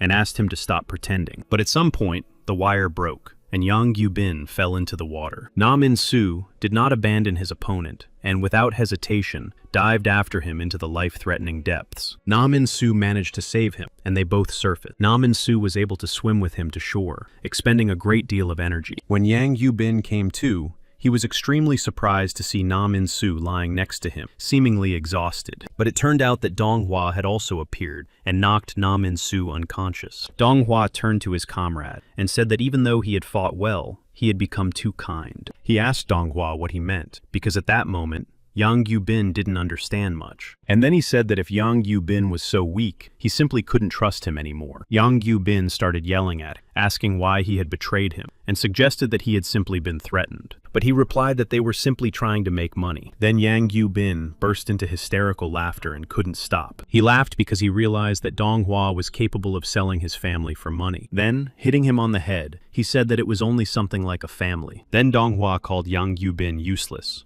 and told him not to move if he didn't want to get hit in the back. And then Na Min-soo and Yang Yubin remained lying on the shore, seemingly unconscious. When the news became known to the leader of their group, they ran to her and reported this betrayal. She told them not to make any noise, because she had heard everything. She said she had been short-sighted in her life, and that it would be easier to betray and strike back. She asked her to look at the aquarium, and pointed out that she had never fed the fish in it before. Then she asked her what she thought the reasons for this behavior might be. She said that this species of fish is special, but they have neither enemies nor allies. She said that these fish are very similar to humans in some ways. Meanwhile, Donghua was at a meeting with those traders who praised him for a job well done. Then one of them filled the glasses and suggested that the others celebrate the occasion. Donghua stopped his hand and said that they had no time for entertainment. He said that they needed to get to Park Han-yoon as soon as possible and set up an organization. Then that man agreed with Donghua and said that they really needed to deal with Park Han-yoon as soon as possible. After that,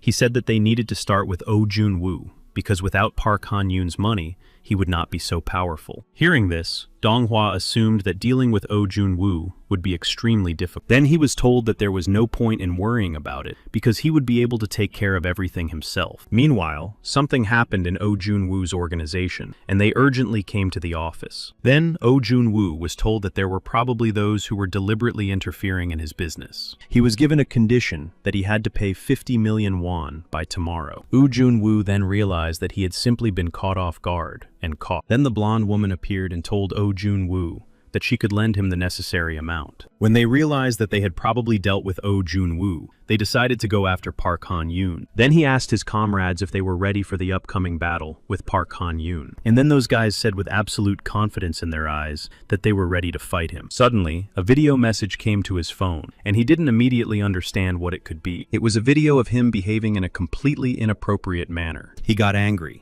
and didn't understand who could have sent him such a provocative video message with threats. And then he suddenly realized that it was most likely Lim Sung-ah. He was right, because immediately after this message, he received an incoming call on his phone. She said she had many similar videos and chose the one that would cause the least damage to send to him. And then, looking at her monitor screen, she began to talk aloud about what she could do to him and where to start. She blackmailed him and offered various options for distribution, including the help of reporters. And then, realizing that there was always a bug everywhere, he asked what she wanted in exchange for her silence, and she responded to his question with a proposal to meet to discuss all the details. It wasn't long before their meeting took place, and he assumed that she just wanted to play with him. Then he said that if she intended to fight, He would be interested to see who would lose first, she replied, pointing out that he definitely did not expect this from her when he betrayed her. Then Oh Jun-woo appeared in their company and asked what his prize would be if he won. And then he suggested that she just wanted to brag that she and Oh Jun-woo had teamed up. Oh Jun-woo then said that he had invited him to make him an offer. He then said that if they fought separately for their common dreams, only one of them could win. He looked at Oh Jun-woo with distrust and waited for an explanation of what he had just said. He then suggested that they pursue their common goal without fighting each other. He suggested that the losing side be allowed to leave without any losses. Oh Jun-woo then said that he was confident of victory because he had money, power, and confidence in this victory. They then agreed to meet at the stadium in 3 days, where both could bring any number of people. Later, a discussion began between them about whether Oh Jun-woo was confident in his abilities. The girl then said that the reason they intended to create an organization was to gain complete control. She also explained that if they lost, Oh Jun-woo would simply risk losing everything he had at that moment. Oh Jun-woo then said that he was sure that the other side would want to bring in as many participants as possible. But despite the numbers, he was still confident that they were no match for Park Han-yoon's power. Suddenly, a frightened Cho So-hyun ran into the office and reported that Park Han-yoon was missing. Then Oh Jun-woo remembered his last conversation with Park Han-yoon and realized that he had to find him. He then told Cho So-hyun that 3 days should be more than enough to find him. Cho So-hyun asked what would happen if she couldn't find him. Kim Dong-hyun said that they would fight anyway because he was sure they couldn't lose. Oh Jun-woo replied that no matter how strong Kim Dong-hyun was, they couldn't win without Park Han-yoon. Kim Dong-hyun then said that he was not alone because someone had appeared whom they could ask for help in this matter. Oh Jun-woo turned around questioningly because he did not understand who Kim Dong-hyun was referring to. And then, after the meeting, Cho So-hyun and Kim Dong-hyun came to the store of her admirer named Jong Jo-hyun. When she asked him for a favor,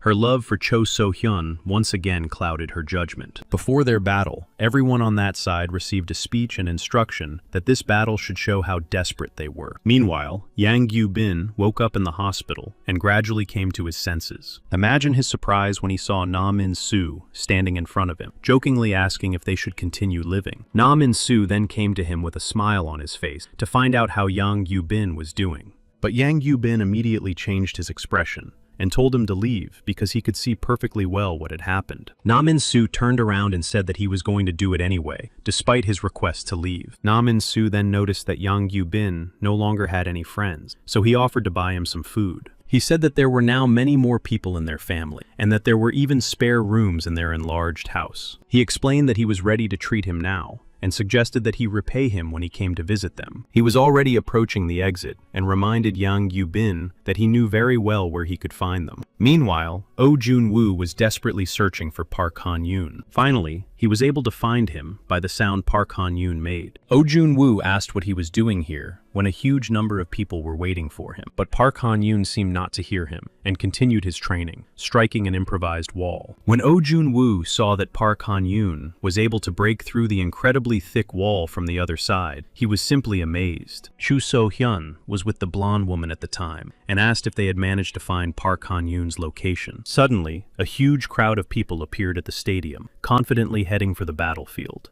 The leader of their group immediately began asking about Park Han-yoon, hoping to see him. Jong Jo-hyun turned to Kim Dong-hyun and said that he had never seen so many opponents. He noted that he had noticed the unusual eyes of his opponents. He found the guy whose eyes were closed to be extremely unusual, and about the guys in sportswear, he said that their eyes seemed dangerous to him. Kim Dong-hyun then said that it was finally time to see how much he had grown in boxing. And then Jong Jo-hyun realized that if it was necessary for his lady, he simply couldn't let her down. And then the opponents immediately gave the order to attack the two guys. Our heroes were in no way inferior to them in strength, and began to fight actively. Realizing that they simply would not have a second chance for such a battle, they knew they had to do everything right the first time. The blonde then said that she was worried that they outnumbered them, but realized she was wrong. She noted that the guys were doing well, even without Park Han-yoon. Cho So-hyun then said that they shouldn't relax, because the real battle hadn't started yet. The fact is that the battle is now between the two leaders. But in reality, it was just an illusion created by Dong-hwa. In reality, Dong-hwa was a psychopath who saw people only as tools. Kim Dong-hyun then addressed him as a traitor and said he would deal with him in the blink of an eye. Kim Dong-hyun noticed that Dong-hwa was using his comrades as a shield to protect himself. After a few blows, Kim Dong-hyun realized that his eyes were blurred with blood, and he couldn't see clearly. Then, Kim Dong-hyun was captured because the other side was playing a completely unfair game, using weapons in their battle. Suddenly, a guy entered the crowd who caught the attention of everyone there. It was Park Han-yoon, who was furious beyond belief, brought by Oh Jun-woo. Out of fear, many began to feel their bodies instantly turn to stone. All this time, Park Han-young had been training his hammer attack, which was capable of defeating even the strongest opponent. And when the order was given to attack Park Han-young, all the attackers instantly scattered like feathers from a pillow. Suddenly, Park Han-young was approached and reminded of the rumors circulating about him, comparing him to a beast. Then he was told that despite his strength, he was still too weak to oppose them. And then, after these words, Park Han-young fell into a rage and rushed at his opponents with an attack. Park Han-yoon decided to deal with his opponent using his usual techniques. His opponent realized that Park Han-yoon's movements had changed and that he had become much more serious than before. At that moment, his opponent said that they were quite similar, but reminded him of the rules of competition. Suddenly, Park Han-young got too close to him and said that their games were over. And then they began to realize that they were most likely losing to Park Han-young in strength. They then understood that Park Han-young's next attack could simply be their last. The leaders yelled at them that if they refused to fight, they would lose all sponsorship and support. So they decided to try again to defeat Park Han-young and headed straight for him once more. But at the same time, they understood that Park Han-young was a man of a completely different nature. Among them was the best 100-meter runner in Korea, who was just an athlete practicing an unpopular sport. And despite all his efforts, the environment was disgusting, and therefore his future was bleak. Then he thought that by changing the environment, they could show the world what they were capable of. And around that time, Park Ji-woo appeared on the scene. He generously rewarded them all in exchange for dirty work. In this way, he only wanted to help those who dreamed of achieving their cherished goals. But it turned out that it wasn't just about the environment or anything like that. The thing was, it was all just an excuse to hide his own shortcomings. And then he realized that when he hit rock bottom, he felt a very strange sense of relief. Ji-woo was disappointed in him and asked him not to act as if everything was over for him, because too much was at stake. He yelled at him and asked him to get up immediately and continue the fight. But suddenly he got up, grabbed him by the hair, and asked why he suddenly decided he could hit him. He asked why he was so sure that there would be no counterattack against him after that. After that, Donghua realized that even if he could defeat Kim Dong-hyun, their battle was already over. Then he realized that he needed to think about what to do next, and he knelt down and said that he had lost. But Kim Dong-hyun didn't even listen and hit him again. Then he started crawling back, saying he was ready to give up. Park Han-yoon joined them, and Cho So-hyun, watching this, yelled at Park to stop. Then they yelled at him that it was a violation because it had been agreed upon in their dispute. Park Han-yoon said he knew that, but reminded them that he personally had not promised them anything, such as following the terms of the agreement. Then, in complete terror, he tearfully begged them to stop. And then Park Han-yoon remembered his teacher's words, telling him not to fight with someone who didn't want to. His teacher had taught him that this was the responsibility of strong people, but at that moment, Park didn't care. Then threats began to arrive, saying that if Park took one more step, his life would be ruined forever. Park Han-yoon concluded that his opponent still wanted to fight him. He began to run away, saying that he was not afraid of Park Han-yoon and promised to destroy his life. It wasn't long before Park Han-yoon caught up with him and said that he would hardly be able to do what he wanted. Then he started the machine that launches tennis balls and set it to full power. The opponent was terrified by the speed with which Park Han-yoon was hitting the balls flying at it. When Park Han-yoon grabbed him, he started screaming and begging for forgiveness because he did not want to die. Park Han-yoon approached him and asked again if he wanted to continue their fight. While Park Han-yoon held his jaw, he tried to say that he absolutely did not want to continue the fight. On that day, Park Han-yoon was victorious again, and Oh Jun-woo had predicted this outcome. Meanwhile, Lee Dong-ho was in his office and realized that everything he had planned was going according to plan. Then he came to John Soo-hyun and said that his time had finally come. He said that power is built on trust and psychological fear that a group instills. He said that this fear arises when two extremely important circumstances are present. At that moment,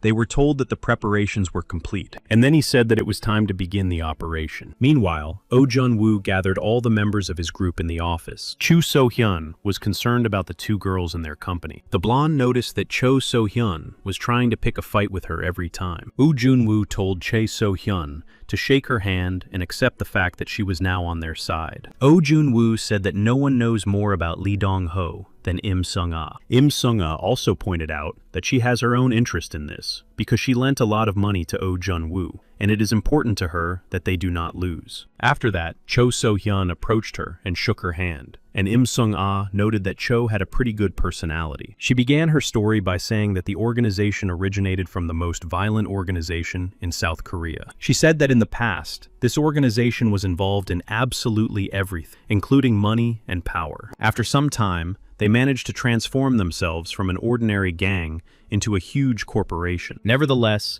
the main organization is still alive, with a leader who changes from generation to generation. For this generation, Lee Dong-ho leads and trains elite criminals. The fact is that this organization seeks out talented young people and, through rigorous training, turns them into living weapons. Oh Jun-woo noticed that some parts of her story seemed very strange to him. He couldn't understand why Nexus was created in the first place if there was a more powerful organization. It turned out that this was an opportunity for Ryan, who was second in line to the throne. Oh Jun-woo began to speculate aloud that for some reason, Lee Dong-ho was not satisfied with Nexus. The fact is that Kim Jong-soo is the strongest opponent among them. Park Han-yoon then spoke of him as a man whose power he had encountered for the first time in his life. And when Jung-soo was able to defeat many rivals at a young age, he was accepted into that organization. And then he realized that the word he was most familiar with was strongest. That day, they met with Lee Moon-kil, where they came face to face. That day, he asked Lee Jong-soo what had brought him to him. He then said that it was Nexus that had brought him here, and offered to do it again. Later, there was discussion about the news that an attack had been carried out on Muju during the night, and that a request for support had been received. Then their leader said that there were always many incidents in this place, and this time they wanted to punish those people. He began to say that the members of the organization were now far from Muju, but his statement was immediately dismissed. He was asked to have the children do it instead of the adults,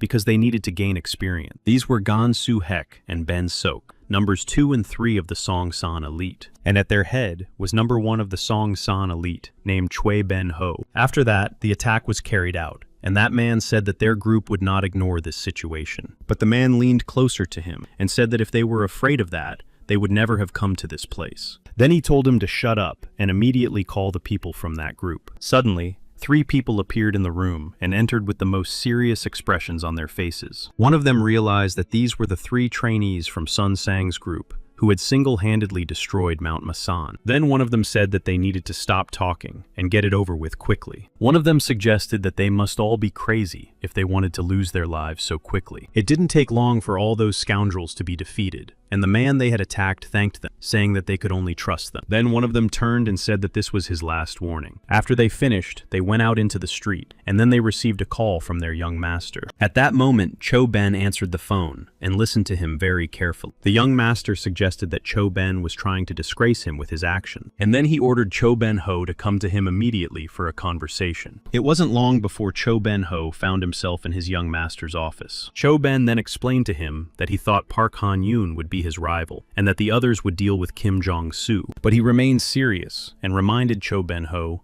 that Ryan was his younger brother. He reminded him that no matter how incompetent he was still a tiger cub. That's why he told Cho Ben-ho to follow and analyze the enemy. Meanwhile, Lee Moon-kil and Jong-soo were talking about Jong-soo's request to recreate Nexus. Lee Moon-kil reminded him that Jong-soo had abandoned them in favor of his own success, and that they were nothing to him. Then Jong-soo knelt down in a puddle and told Lee Moon-kil that he had indeed been selfish. He said he wanted to apologize because he only understood everything after it was all over. And continuing to kneel, he asked Lee Moon-kil for forgiveness. Lee Moon-kil then turned to Jong-soo and ordered him never to kneel again. He compared this sight to an insult to those who once followed him. Then Lee Moon-kil turned around and started to leave, simply because he had nothing more to say. Meanwhile, Jung-joon and Kim Dong-hyun were training. The coach said that Dong-hyun was fighting in order to put all his strength into his fists. Kim Dong-hyun realized that until then, he had been nothing but a burden to his friend Park Han-yoon. He then firmly decided that he would definitely contribute. Oh Jun-woo then said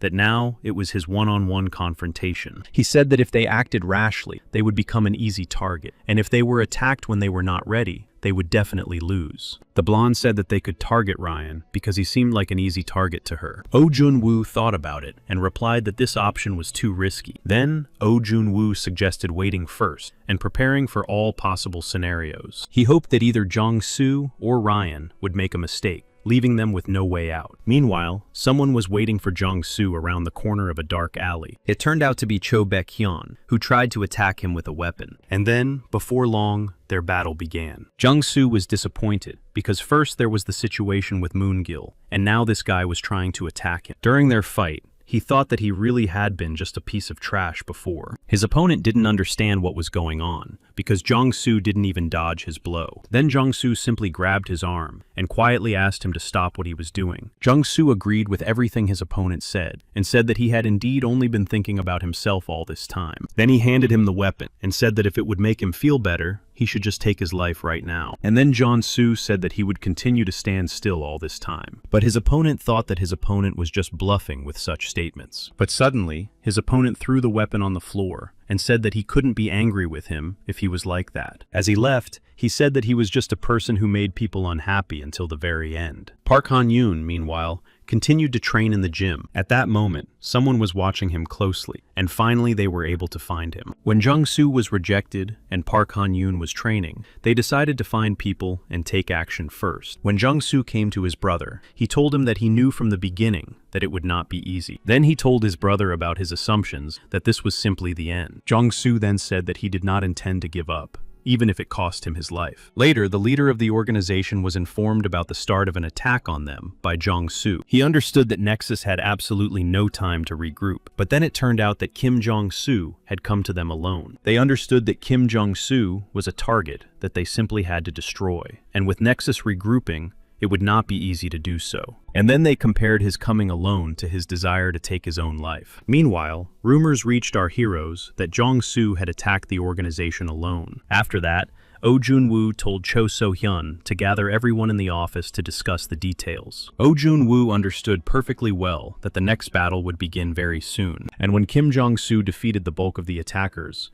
it was time to fight the elite of this organization. Kim Jong-soo understood and considered himself a nobody, but nevertheless, he was not going to give up and give in. Jong-soo's obsession with success grew every day, and he did not want to go through all this and not achieve success. And indeed, nothing else mattered to him. But nevertheless, he did not understand why he was thinking about those people who meant nothing to him in the last minutes of his life. Suddenly, Lee Moon-kil arrived and kicked the man who was attacking Jong-soo. He came and signaled their presence by saying that Nexus himself had arrived. One of them, addressing Jong-soo, said that this fight was too difficult for him, so they had come to his aid. And then he added that he never thought he would bow his head to him. Everyone else said that they were only here because of Ryan's appearance. Then another said that they didn't mind being bad guys, but they wouldn't tolerate shame. But Lee Moon-kil told Jong-soo not to rejoice because he was not yet completely forgiven. He told Jong-soo that now he had to prove to them that they had not believed in him in vain. He held the Nexus ring in his hand and said that this time he must not give up and see it through to the end. And this time, Kim Jong-soo promised his comrades that he would not let them down. Then, the #1 elite named Cho Ben-ho stood before them. Ryan then said that even though Jong-soo was his younger brother, Cho Ben was allowed to destroy Nexus. Ryan's order was immediately carried out, and they attacked him. But that was definitely not enough to catch Jong-soo off guard. He then tried to predict his opponent's every move again. The opponent then told Jong-soo that these were not just water insects, but a real wave. He called the revival of the collapsed Nexus a pity. Jong-soo then replied that they didn't stand a chance against him because he knew all their moves in advance. Jong-soo was surprised that his opponent was fighting without Park Han-yoon. Jeon-soo immediately remembered a mistake that could determine life and death. He thought about the moment when a wild dog almost took his life. And then, for the first time, he was able to read his opponent's intended movements. With this ability, everything in life came easily to Jong-soo, including games and battles. But that was definitely not enough to defeat Park Han-yoon. So he decided that he needed to learn more about his ability. He thought about it hundreds, even thousands of times, staring intently at the lion. He looked into the fierce eyes of the beast and felt its murderous intent. And that's when he understood what he had felt at that moment. The battle between Jong-soo and his opponent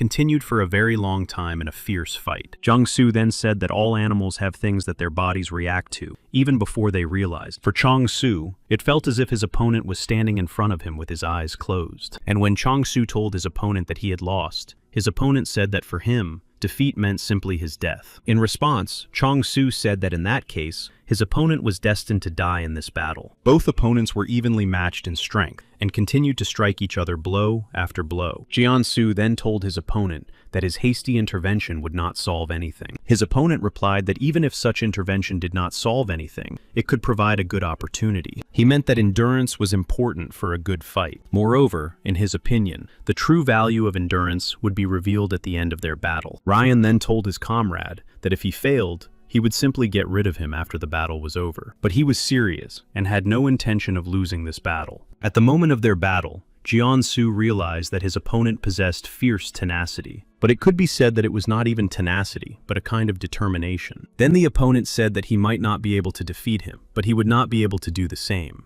Then he said that he was Cho Ben-ho, who could only be defeated in the event of his death. Suddenly, Ryan grabbed him by the shoulder and said that this was definitely enough. He ordered him to stop the fight because it would be a loss for both of them. Then he approached his brother and ordered him to serve only him from now on. Then he asked him to make a choice right now, without giving him time to think about it. And then Cho Ben-ho remembered a conversation with the leader, where he said that one day he would have to make a choice. And then he talked about choosing the most worthy of them to be his king. Even then, he understood that the strongest would be the one who would rule Sonsan with absolute power and give it more might. And then Cho Ben-ho was able to make up his mind and made the most important choice of his life in that very moment. His leader then said that he had no right to make such decisions because, in his opinion, Ben was just a slave who carried out orders. Then he turned to Lin Ho and asked if he could somehow fix the situation at that moment. He told his brother to pull himself together and accept that he was the only heir and no one else. He then said that if he were the only capable heir, their father would never have created Nexus. He then took up arms and said that he had simply taken advantage of the opportunity their father had given him. Then he put the weapon on his brother's shoulder and turned to him again with a demand to surrender.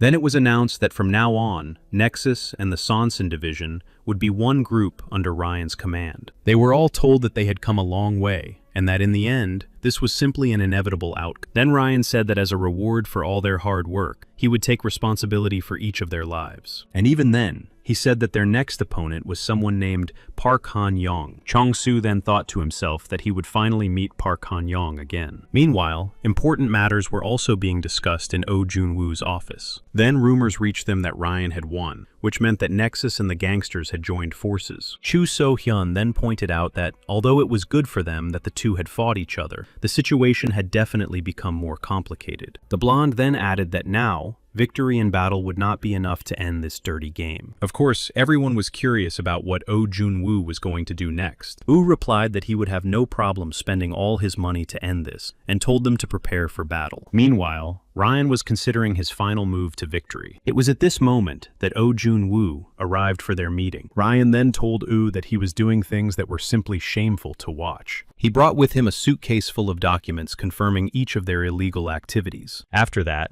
Oh Jun-woo suggested that he conduct a real debriefing, but Ryan was not intimidated and, taking the suitcase with the documents, simply opened it and threw it straight down from the roof. Ryan said that their group's influence extended to all corners of Korea, and that he could not be intimidated by Oh Jun-woo's threats. Then, Oh Jun-woo said that he was ready to put all his shares on the line. And then he promised that if he lost, he would never speak out against Sonsan again. And then he suggested that he stop delaying the decision and finally agree to his terms and settle this once and for all. Ryan then pointed out that they were both going all in, which he found quite interesting. He asked Oh Jun-woo if he was willing to bet his friend's house, which was as precious to Oh as a memory. After that, Ryan said that he had always liked things with a story behind them. Realizing that Oh Jun-woo agreed, Ryan said that he would choose the location. Oh Jun-woo said that their battle would take place in 3 days at his company's location. Ryan then said that he would look forward to that moment. Then, many people received a message about remote work on internal construction. The blonde then told Oh Jun-woo that he was truly the most capable person she had ever met. Then she became curious to know if he felt relieved as the moment he had so desperately dreamed of approached, and remembered Remembering his friend, he realized that it was pointless to rejoice over something that had not yet happened. And then he replied that all he could do now was to put things in order. He looked into the distance and said that everything else depended only on Park Han-yoon and his group. Meanwhile, Nam In-soo was released from the hospital, noting that he never liked hospital food. Yang Gyu-bin then turned to Nam In-soo and asked if he had heard the latest news. He said he had heard that Nam In-soo owed Woo Jun-woo, and then he asked if Incheon really needed to get involved in this matter. Nam In-soo replied that he really did owe him. He explained that it was no secret that Incheon had contributed to the development of Nexus, but added that he considered it the right thing to do. Meanwhile, Cho So-hyun was in her admirer's shop, telling him stories from their past. After that,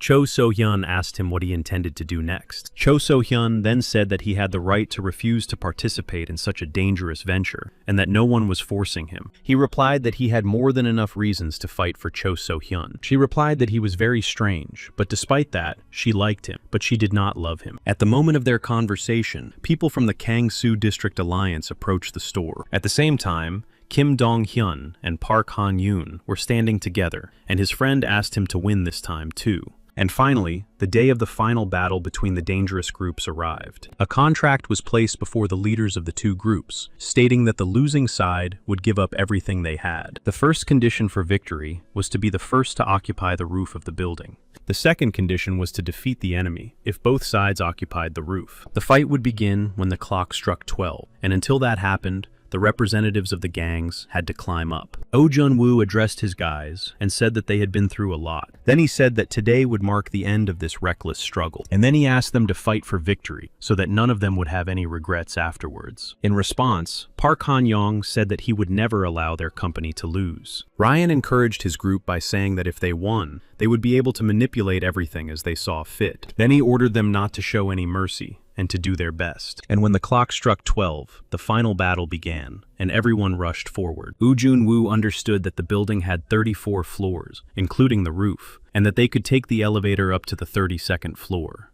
He predicted that Ryan's group would try to take over the elevators from the very beginning. That's why, according to their plan, the guys from Incheon had to block at least one elevator. Meanwhile, Lee Moon-kil thought that everything would go more smoothly than they had imagined. But those they considered ordinary extras had been developing all this time and had no intention of giving up. And then Ryan's men lost their vigilance and, fighting on the first floor, allowed Park's men to take the elevator from the upper floors. The man who was defending the elevator at the time of the battle weighed 273 kilograms and said that no one was allowed to go upstairs. Even after Park Han-yoon and his company went upstairs, Jung-soo said that the real battle was just beginning. When Jung-soo arrived upstairs by elevator, he was met by Nam In-soo. Lee Moon-kil then told Jung-soo that he could go upstairs and promised to take care of Nam In-soo. Nam In-soo then asked Lee Moon-kil if he had accidentally returned to Nexus. He then attacked him, noting that he did not know that he had no sense of self-respect. In response, Lee Moon-kil said that now he had a great opportunity to teach the traitor Nam In-soo a lesson. Meanwhile, on their way, Jung-soo and his company met Kim Dong-hyun and Jong-joon, and his company told him to go up alone. Then Jong-joon and Kim Dong-hyun launched an attack on their rivals. When Jung-soo-hyun reached the end, he saw a door and realized that behind it was everything he could ever dream of. And when they both appeared on the roof, their final battle truly began. As he approached, Jong-soo felt his hands shaking violently. Then he realized that what he was feeling was not fear, but simply excitement. He told Park Han-yoon that his body felt like it was going crazy, as if welcoming him, and said he was glad to see his opponent. Then Jung-soo told his opponent that he was not the same person he used to be. As the battle between Lee Moon-kil and Nam In-soo continued, he said that he had made a mistake leaving Nexus, because then his life would have turned out differently. Kim Dong-hyun then said that he was just trash, saying this with absolute confidence. And then their battle continued for a long time, and with fierce fighting. Park felt an unpleasant feeling that he had experienced the last time they fought, and it became more distinct. Then, Jung-soo asked Park Han-yoon to show him the power he could feel before. Oh Jun-woo understood that something was wrong with Jun-woo's body today. Oh Jun-woo then assumed that Jeon-soo had indeed become strong. And then Oh Jun-woo shouted to Park Han-yoon that this was their final battle, and that he had to give it his all. Jeon-soo looked at his opponent and asked him to show him what he had prepared as soon as possible. From Park Han-yoon's blows, Jung-soo understood that he was not the same person he used to be, because his attacks simply made his ears ring. Jong-soo tried to analyze his opponent's blows and realized that Park Han-yoon had not yet fully mastered this technique. Oh Jun-woo then realized that his father had taught him this technique, and it was very different from the one Park used, which is why its power was inconsistent. And then Oh Jun-woo's hope was focused solely on Park Han-yoon's last blow. Jong-soo was still trying to analyze his opponent's action, and understood that problems could arise if he let his guard down. When Jeon-soo delivered an extremely powerful attack to Park Han-yoon, he was curious to see if he had shown everything he had in the fight. Then he looked Park Han-yoon straight in the eye and said that he had lost interest in him, and asked to end their fight right now. But Park Han-yoon said that Jeon-soo would have to wait for 3 more correct strikes, after which he would have to change his mind. The fact was that Park Han-yoon already had his own unique and established style, and he thought it was impossible to adapt to a new style. But despite all this, Park Han-yoon did not give up and continued to train. And when he succeeded for the first time, he realized one very important thing. He understood why his father had taught him this particular technique. When Jeon-soo was suddenly thrown by Park Han-young, Park said that it was the first of those 3 strikes. Meanwhile, on the 32nd floor, the fierce battle continued. Lee Moon-kil then assumed that they were just trying to buy time. Lee Moon-kil was then sure that they would not be able to hold out, because half of their guys had not yet come up. Then, Nam In-soo was able to see Yang Yu-bin among the men who were there, and was extremely surprised. Yang Yu-bin then joined Nam In-soo, and Kim Dong-hyun realized that they were facing a very strong opponent and asked Park to hurry up. Looking at his opponent, Kim Dong-hyun was not at all confident of victory. Meanwhile, Jong-soo pondered Park Han-yoon's blows and thought about what else he could prepare for. After that, their fierce struggle continued even more intensely. When Jeon-soo managed to damage Park Han-yoon's ear with his attacks, he assumed that his opponent was finished. Park Han-yoon then realized that he was beginning to lose his balance from the blow. Everything in Park Han-yoon's eyes was blurry, and he could hardly focus his gaze on his opponent. Cho-soo noted that Park Han-yoon was already struggling to defend himself, and now it was even funny to see him trying to stand up straight. At that very moment, Oh Jun-woo was informed that the first floor of the building had been surrendered, and that all these people would soon be coming up to them. Meanwhile, on the 32nd floor of the building, things were not going smoothly either. Nam In-soo told Yang Yu-bin that they needed to run, and they rushed up the stairs to the upper floors. Nam In-soo decided to change their plans because he realized that now they would have to fight all of them. Nam In-soo understood that this battle, comparing it to dominoes, would continue until the 33rd floor collapsed. Kim Dong-hyun and Cho Jung decided to do exactly the same thing. When Lee Moon-kil approached the entrance to the roof, he saw our heroes blocking the way and did not understand why they had not gone to help Park. Nam In-soo then said that they were being ridiculous, trying to win by sheer numbers. Kim Dong-hyun then told them that they trusted Park Han-yoon and believed in his victory, unlike them. Meanwhile, Park Han-yoon continued to strike Jong-soo, who couldn't understand why he couldn't predict the blows. After that, Park Han-yoon grabbed his opponent by the hair and said that it didn't matter to him what he couldn't see. He told Jong-soo that he had replayed that battle and the atmosphere of that day thousands of times. Then, as he struck him, Park Han-yoon said that he wasn't the only one with that ability. After that, Park Han-yoon said that now he had to deliver the last and final decisive blow. Jong-soo understood that his body had suffered great damage and understood that Park Han-yoon felt the same. Then Jong-soo also understood that he simply could not lose and had to hold on until the very end. And as they continued to fight with all their might, Oh Jun-woo shouted Park Han-yoon's name at the top of his lungs. Kim Dong-hyun then heard his voice and told Jong-jung that their battle was probably coming to an end. They decided that it was necessary to let them fight one-on-one, and then Park Han-yoon would surely win. Kim Dong-hyun then shouted to him from behind the door and asked him to hold on a little longer in the hope that everything would work out. Ryan's men still did not give up trying to break through the door in order to help Jong-soo, and when they tried to break through from the other side, the door was finally opened. Park Han-yoon then used his punch, putting 100% of his effort into it. After that blow, Jong-soo simply collapsed, completely drained of strength. As Jong-soo lay on the ground, he tried to reflect on the past. He tried to understand at what point everything could have gone wrong. He then looked up at the sky and realized that he had made the best choice of his life. He understood that his only mistake was fighting Park Han-yoon.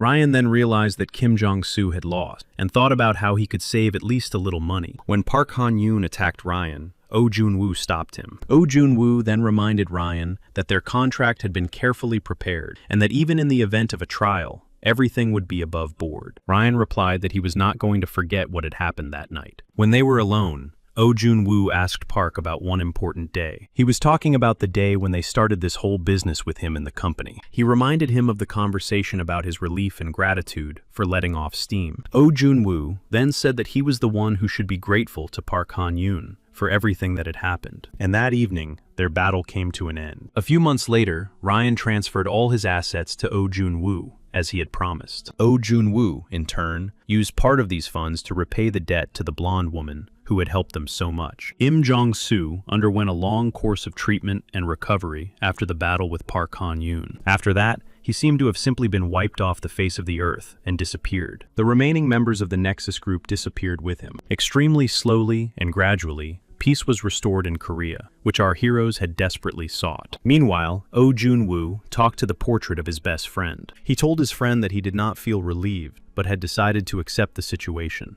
He said that he could not simply forget everything, otherwise he would have to forget his friend. Then he said that he no longer intended to return to that house because he had avenged him sufficiently. After Oh Jun-woo's last visit there, they decided to tear down the house. After that, Park Han-yoon and Oh Jun-woo met on the street, and Park Han-yoon asked him what he was going to do next. Oh Jun-woo said that he intended to just live for tomorrow. Meanwhile, peace reigned in all schools, and even Kim Dong-hyun passed the entrance exam to the college's physical education department. Although his grades were low, he surpassed everyone with his physical skills. Choi So-hyun began preparing for the qualifying exam, and even though studying was quite difficult for her, a good teacher helped her not to give up. After that, Jung Jong quit his job and joined his father's company. Na Min-soo returned to his hometown of Incheon after what happened. He also brought a new member of his family named Yang Yu-bin there. Yang Yu-bin was definitely worried about this, but Na Min-soo said that once he came to Incheon, he would stay there forever. As for Oh Jun-woo, the blonde reminded him that it was over, and he could do whatever he wanted. Oh Jun-woo didn't understand why she was still around him. And then the two of them decided to go on a trip around the world and get married in the future. Park Han-yoon had nothing to do but box. Sometimes he spent his free time sitting motionless. This continued until he decided to go to his father and tell him that he intended to become a fighter. In the end, the lives of each of our heroes began to go smoothly and more or less happily, with each choosing a career that